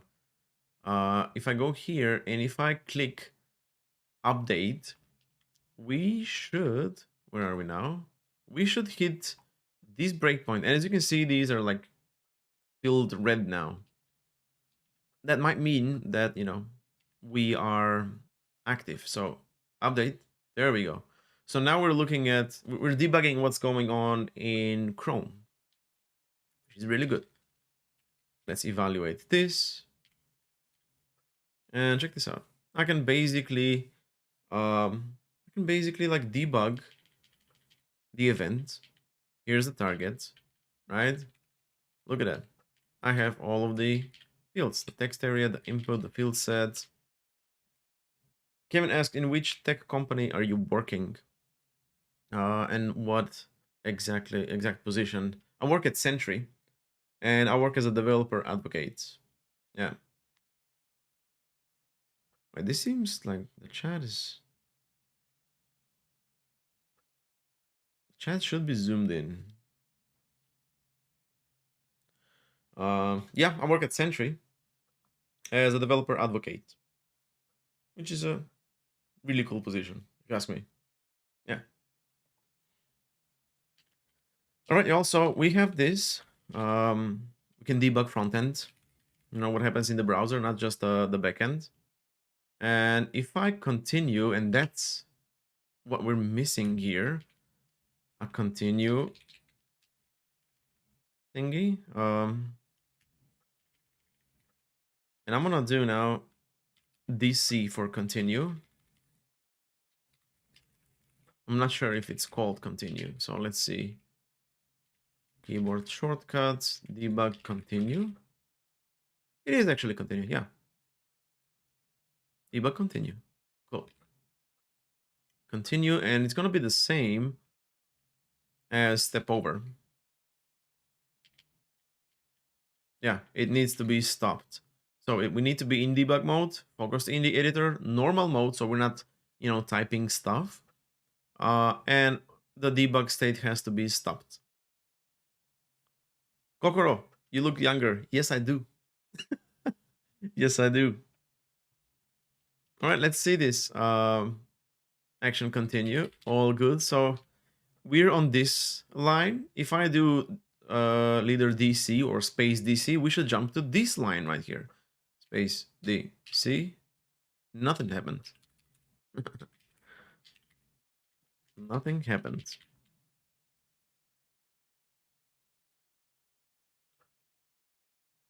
We also didn't check the DO, so maybe debug state stopped is not what we're after. No, we are actually. We are after that. Okay, so I'm gonna restart this. Just the Chrome part.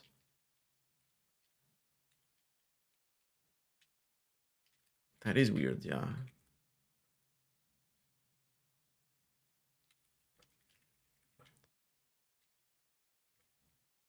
Workbench action debug continue. Oh, this is editor debug action continue. What did we do? Of course. Yeah. V in Q. No. V visual in quotes. Copy this. Visual in quotes. Paste this. Replace it with continue. Okay. So now if I do space DC, we should jump to this line. Space DC. Oh, this was that weird breakpoint. Okay, we're still set. I just need to go back, hit refresh in Chrome, and hit update again. There we go. We're on this line, and DC is gonna jump on this line. Bam! There we go. Okay. How did you find key binding? What do you mean?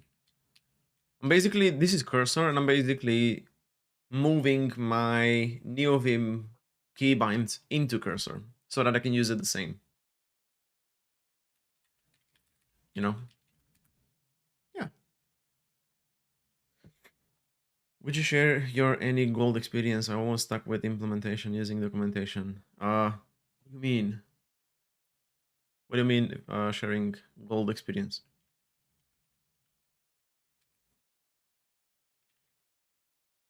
Okay, so we got DC and we also got the DE. DO works. We saw that later, earlier. Step over works.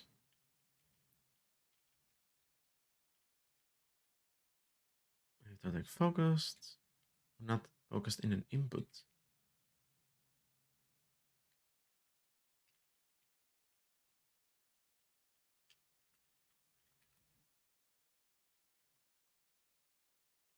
Let me just grab this whole thing, just like replace it. There we go.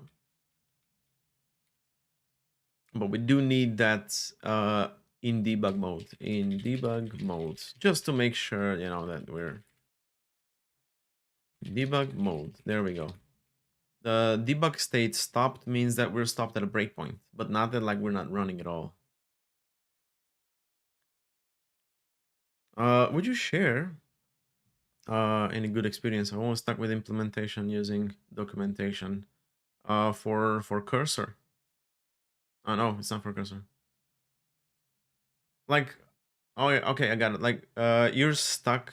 Like when you're implementing stuff and you're reading the docs, you're having issues like reading the docs, or like that is not a that also like matters or differs from docs to docs. Like TanStack's docs, some parts are okay, but some parts are really confusing and incomplete even, I would say, because it's a new framework, right? It makes sense. It's incomplete. It's still new. It's bound to change. It's not.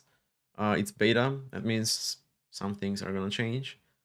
But I'm not sure. I don't know. It's it's definitely a skill that you need to work on in order to get it. And sometimes it's not the docs that's going to help you. Sometimes it's Reddit, or sometimes it's a GitHub issue where people are talking about a specific thing. So it's just like reading the docs. It's also like when you Google stuff, do cite reddit.com, something like that, in order to just just look at Reddit threads about a certain thing, or github.com if you want to look at issues on GitHub. That's going to narrow down your search. But basically, it's not always the doc side that's going to help you implement stuff. It could be some discussion somewhere on the internet, and you need to find that. So yeah, I don't know. It's weird. There's no formula for it, Okay, so far so good. We got the key bindings. Let's just push everything.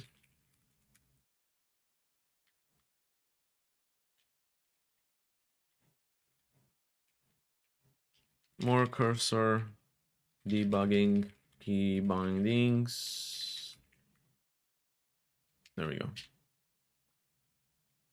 All right, Kokoro, have a nice day. Thanks for tuning in. All right, where are we? What are we doing? We fixed the thing, right? With the create session. Okay.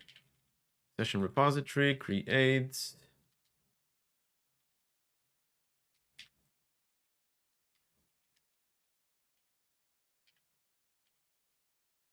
There it is. We do have the end time this time, yeah. Okay, so another breakpoint. That means I can go and start a new session. Let's do this. Starting today, ending next week, right? And it's gonna be open. Save session. There's our breakpoint. Let's see the data. The data.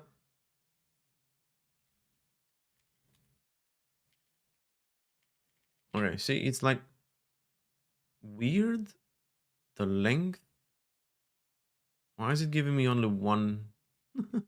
There we go. Okay, we got the data. We got the data. I'm gonna disable this breakpoint and just like continue. There shouldn't be any errors. Yeah, no errors. Continue. Session created at the bottom, and there's let's do this. And we also have the start today and tomorrow. Okay. Whew. So we also got that. Let me just do some stuff here.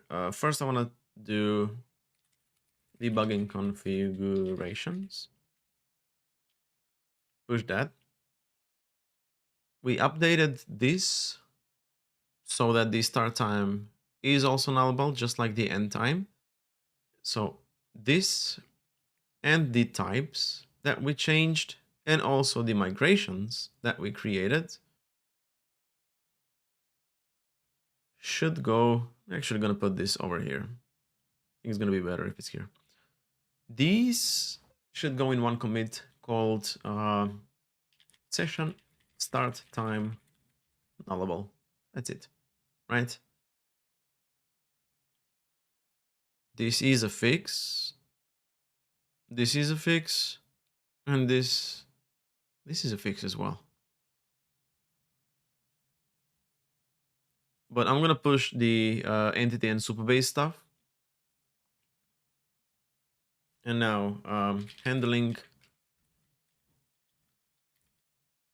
fixing create session, just fixing create session because it was not working, right? All right, push those three.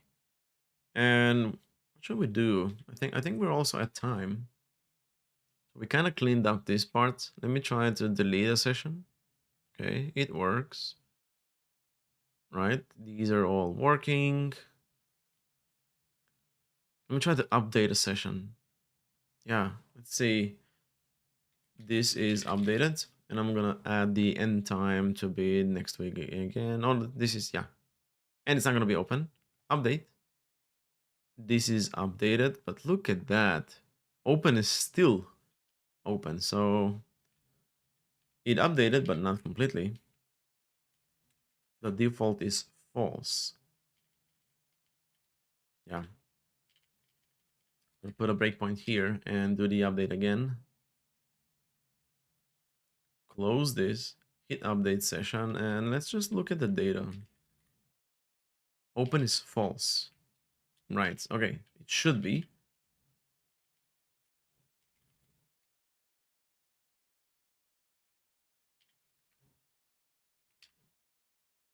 Okay, data open is false. Oh no, it's data open is false. No. This should always be, yeah, there's the bug. There's the bug. No way. Okay. If I don't update it, it's always gonna be there, right? Actually, if I set it to true, it's gonna be there. Otherwise, it's gonna be false. There's no middle ground. So yeah, open is data.open and remove this part. Yeah, save this, continue, so we can like restart. But now it's going to work. Check this out. No, don't delete it. It's not gonna be open. Update session. All right, data says open is false. Continue up until this point. Actually, updating data should say open is false. Right. So if I just continue, there we go. Open is now toggled. I can even like do this basically. And this also calls update session. But let's see. ID is 20, open is false. I'm just gonna continue. And now this is also toggled. So yeah, this also works. But the order is stupid. The order is stupid. Like, check this out. Bam. So we have 13, 20, 14. I think we should order based on the ID. It's something that we need to do. But first I'm gonna push fixed session update open. Right? And now I want to go to the session table. So UI table, where there's a table. Nice. And try to look where we define the table so that we can order based on that field. There's the TanStack table.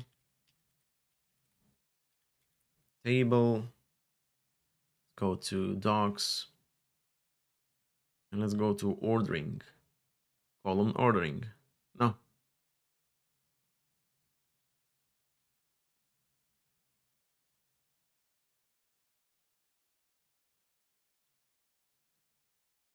Click or wrong click order. No, like when I click it, these come in like a different order from the server, but I always want to order based on the ID, right? That's it. I don't want to do stuff on the server. This can be just like on the client.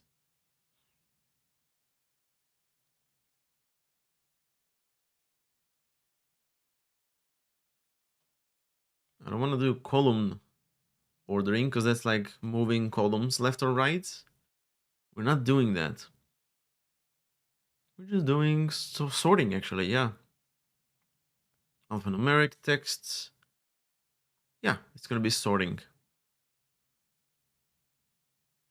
Give me an example, Tanner.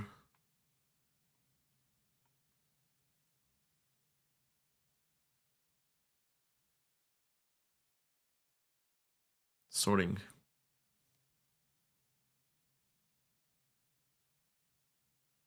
Sort status. Sort status.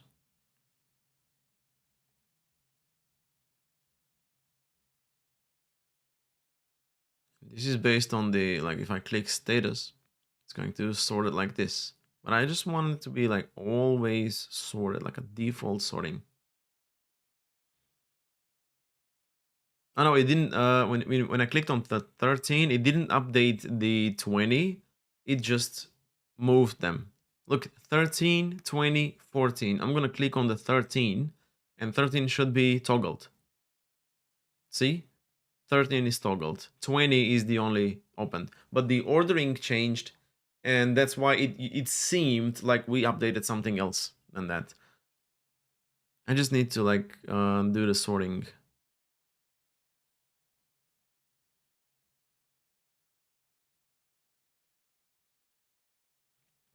Real, thanks for the sub. Appreciate it. Yeah. Yeah. We need to like define the sorting, but I don't want to sort based on I want to sort based on that, you know? I don't know. I want to have like a default sorting. Or maybe we should. Maybe we should. That means we also need to add like a ascending or descending type of thing.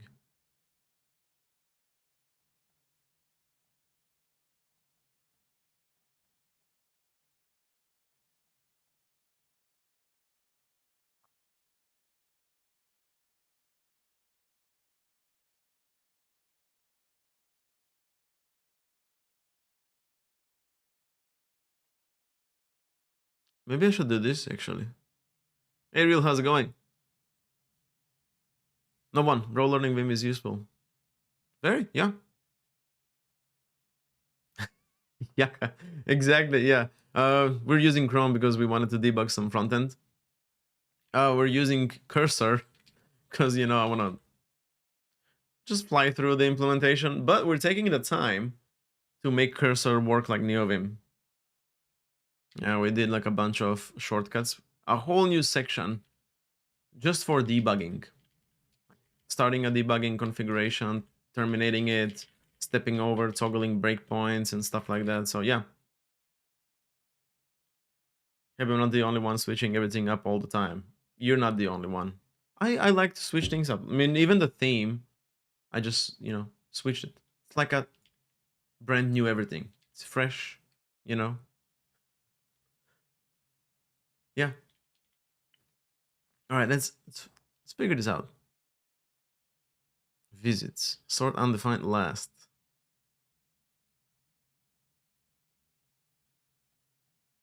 Use our custom sorting function for this. Force undefined values to the end. First sort order will be ascending. Nullable values can mess up auto detection. But this is all for sorting about like get sorted model. Client side sorting. I guess that's a thing, but access sorting. There's a console output. Where's the output?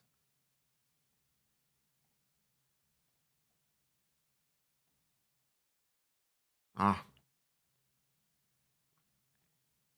Yeah, you might as well. You might just come back and find me using another font. I don't know. I've been meaning to switch the font up as well, not gonna lie. I kinda like Dank Mono. Let's do order. Not order, but like sort.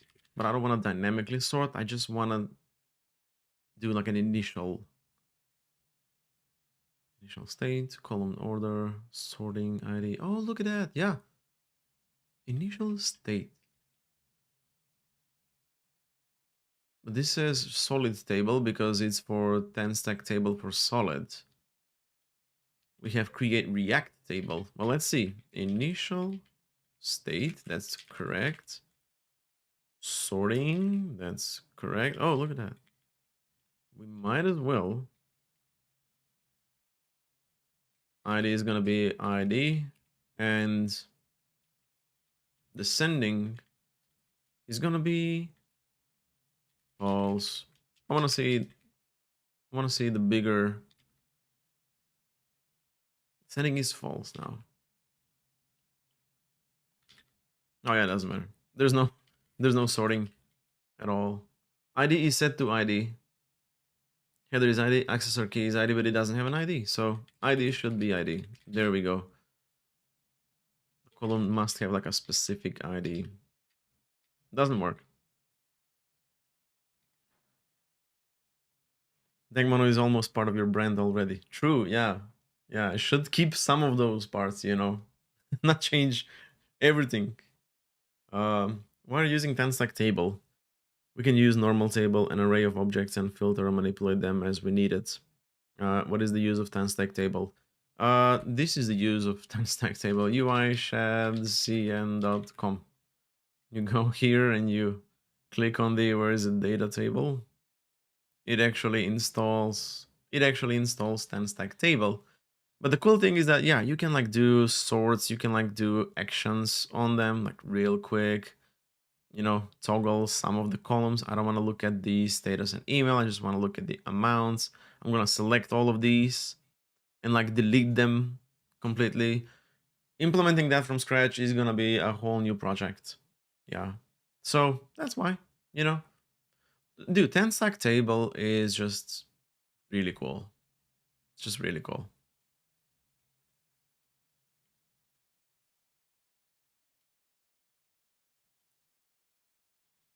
Can 2 good full stack projects be enough to get web dev internship? Maybe, depending on the company, right? Depending on what they're asking for. Maybe some companies are gonna be like, no, you gotta, develop a drone that can fly on Mars, and that's when we're gonna give you an internship.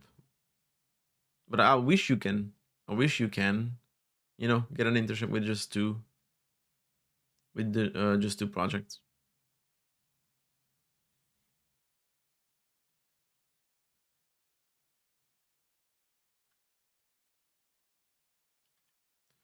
Okay, why is this not sorting? Yeah, I should. Or I got it right here. Chat, Command L. There it is. How to set the TanStack table sorting to be based on the value of the ID.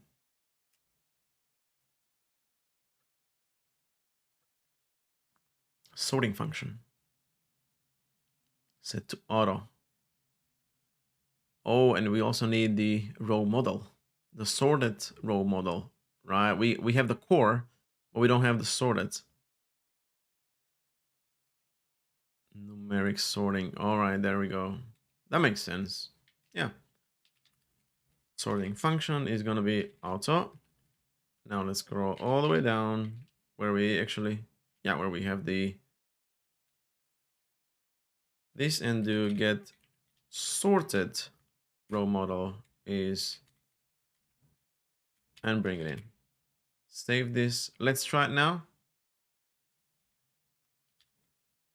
There we go. 13, 14, 20. If I click on 14, it should not jump below 20.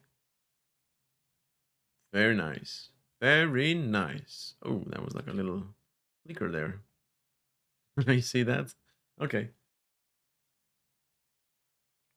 Also learning DSA is useful, definitely. DSA, if you don't know what it means, it stands for data structures and algorithms.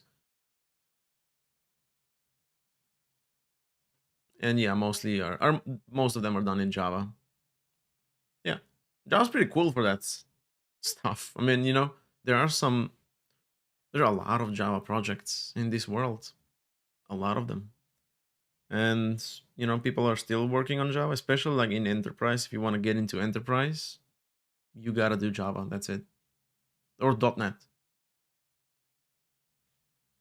But yeah, DSA definitely. Data structures and algorithms. It was like a book. A really, really recommended book. Let me see. It was like with something. Yeah, there we go. Introduction to Algorithms.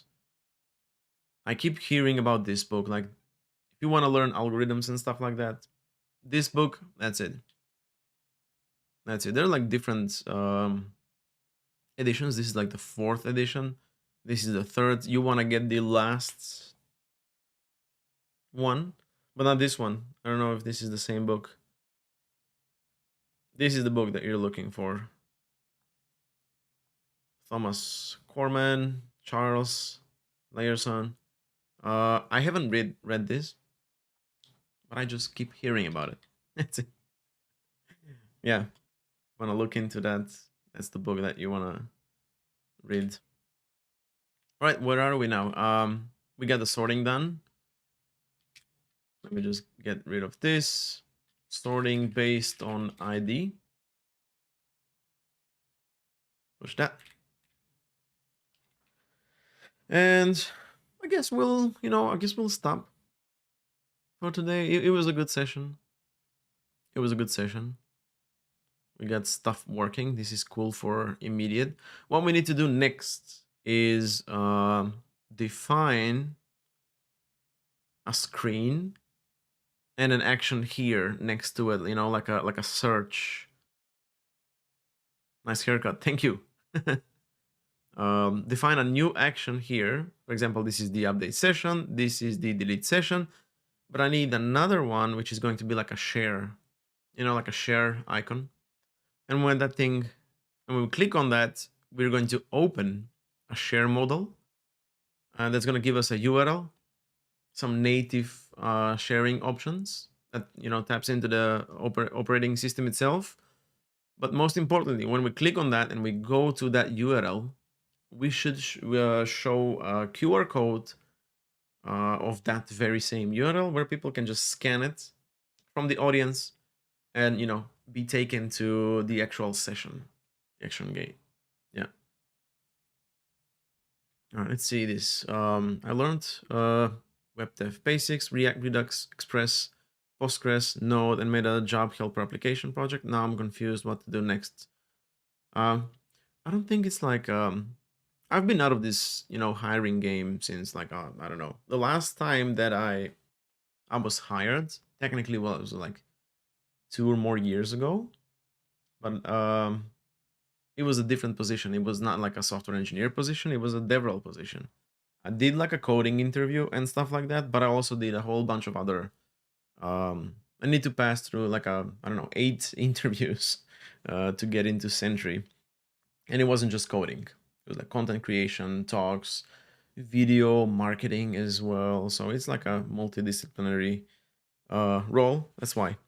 If we're talking about just like plain software engineering, not plain, software engineering is not plain, but like not DevRel or some weird flavor like that, but just software engineering.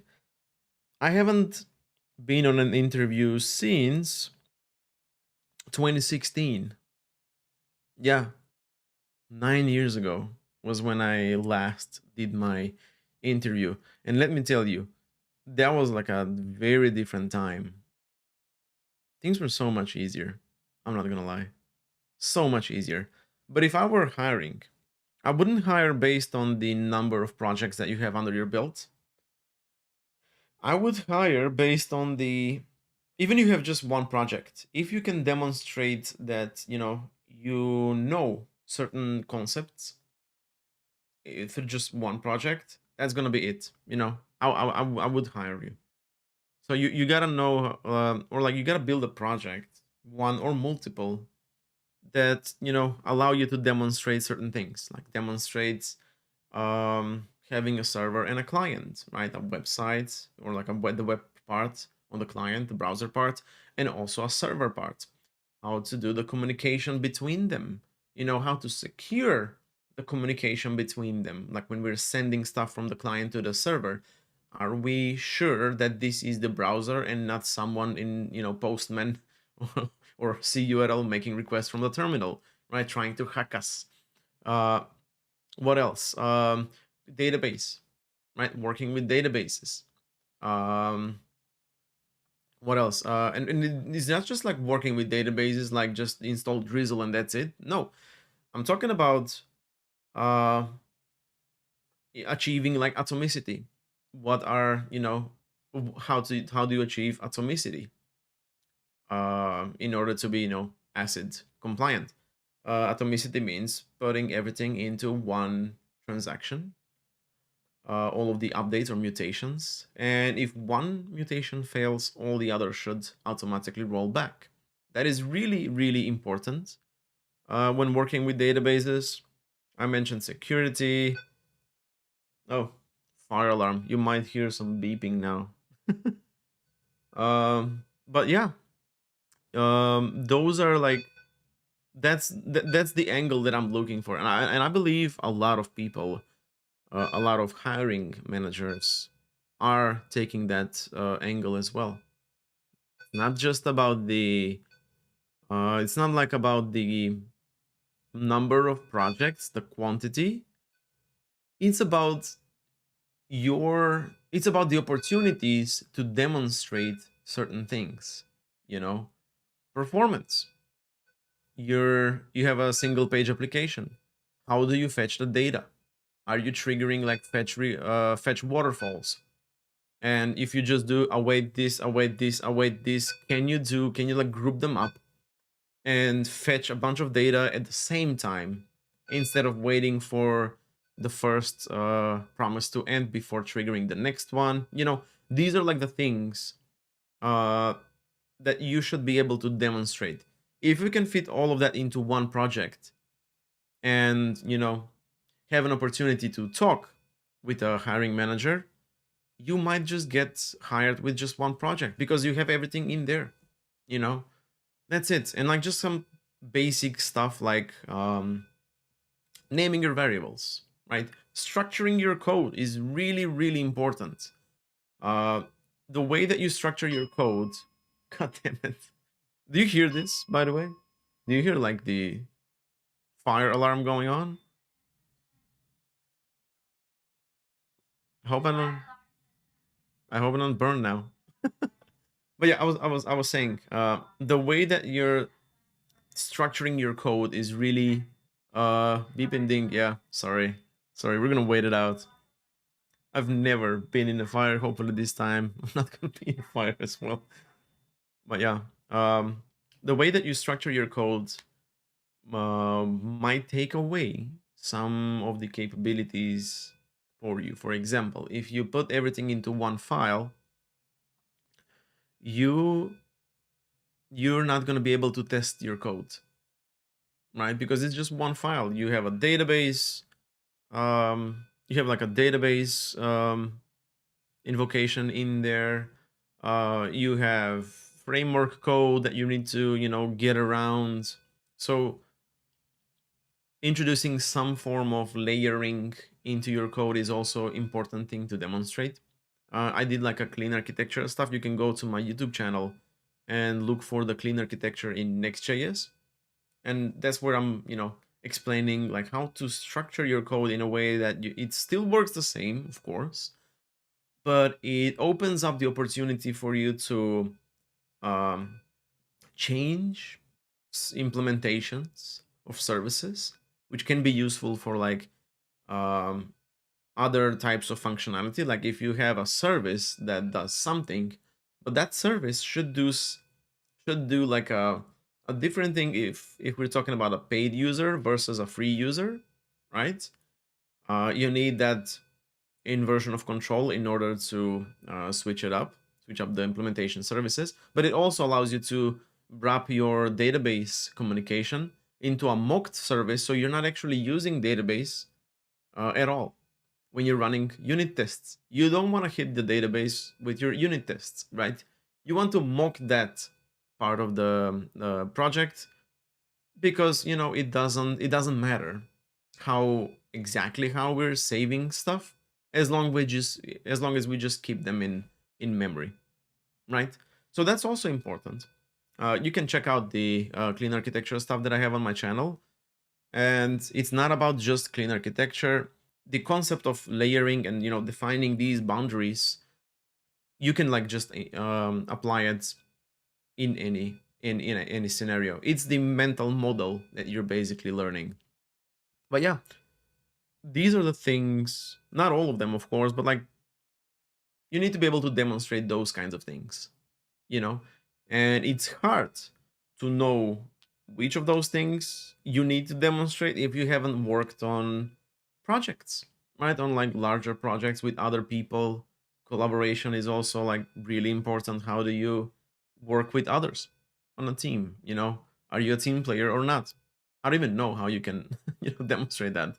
Probably some behavioral questions, and they're gonna try to smoke you out if you're not a team player. They're gonna throw you a bunch of curveballs, some weird questions, and see how we're gonna answer this one.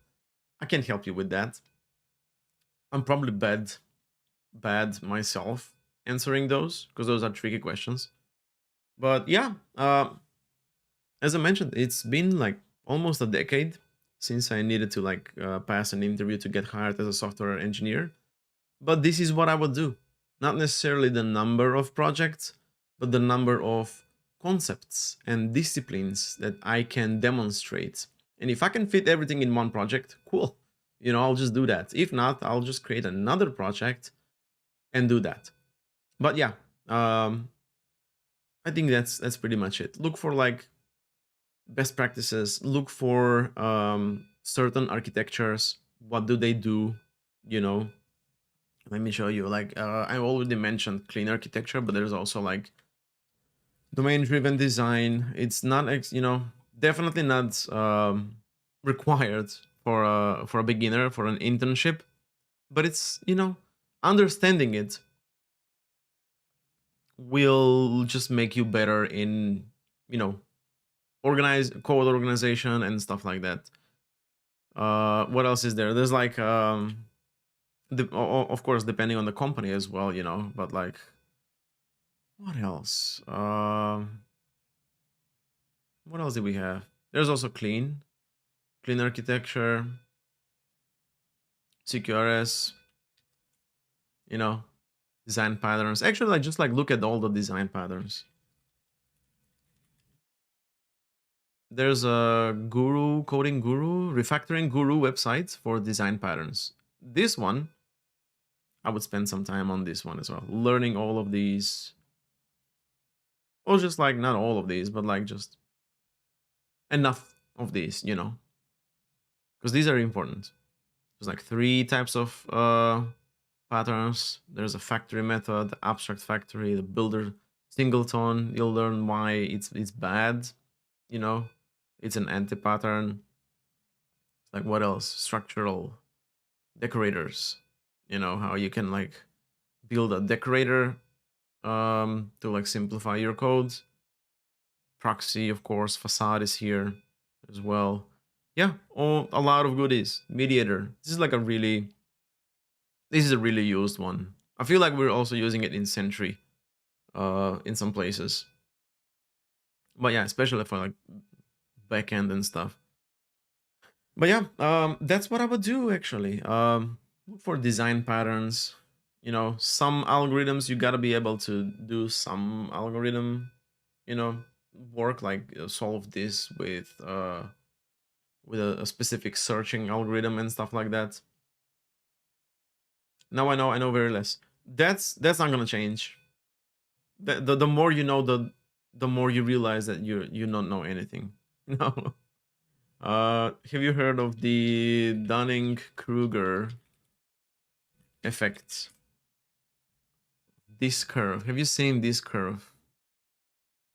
This is really applicable to software engineering, especially at the beginning. This is your competence. So the further right the value is, the more competent you are. This is your confidence. So at the very beginning, when you know nothing, your confidence is at the peak of Mount Stupid. because you think you know everything, but actually you know nothing, right? And there's gonna be the valley of despair when you figure out, hold on, this thing is like computer science or software engineering is so much bigger than I anticipated. I actually don't know anything, right? So you get grounded, you get down on the ground. You're not in the mount stupid anymore. You get on the ground and you start learning things. That's when you get on the slope of enlightenment. And the majority of your life, of your career, is gonna be here on the slope of enlightenment. You should always strive to learn more and more, right? Okay, I'm not gonna burn.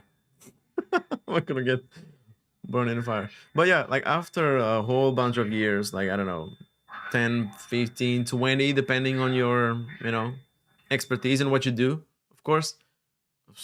For some of the things that you do, you might find yourself in the plateau of sustainability, although I doubt it. How tech is evolving, there's always something new. There's always a new thing, a new methodology, a new concept. So you're pretty much always on the slope of enlightenment. This Dunning-Kruger effect is from psychology, and it's not necessarily for tech or programming, but yeah, you might never reach plateau of sustainability. But this is when you get a guru, right? You're a guru, you know everything. There's nothing new to learn. I don't think we'll ever see that in tech. But yeah, technically, it will start to decline. The slope is gonna ease up after some time. But yeah, at this point, you really know. You know as much as you thought that you knew at the very beginning. But now you're actually there. Yeah. Awesome. All right. Yeah. Let's cut the episode at this point. I feel like we're in a good spot. I'm gonna continue streaming next Tuesday. Not Tuesday, Wednesday. Next Wednesday. Let me just double check because I don't want to lie on camera. I want to double check. I want to actually see that next Wednesday is good. Yeah, next Wednesday. So yeah, thanks for tuning in. Again, next Wednesday is going to be a pretty chill stream, just like this one. Again, we can talk about whatever. We're not, super serious about this project, although we will finish it. Awesome. Thank you for tuning in. I'm gonna see you all in a week. All right. Take care. Bye.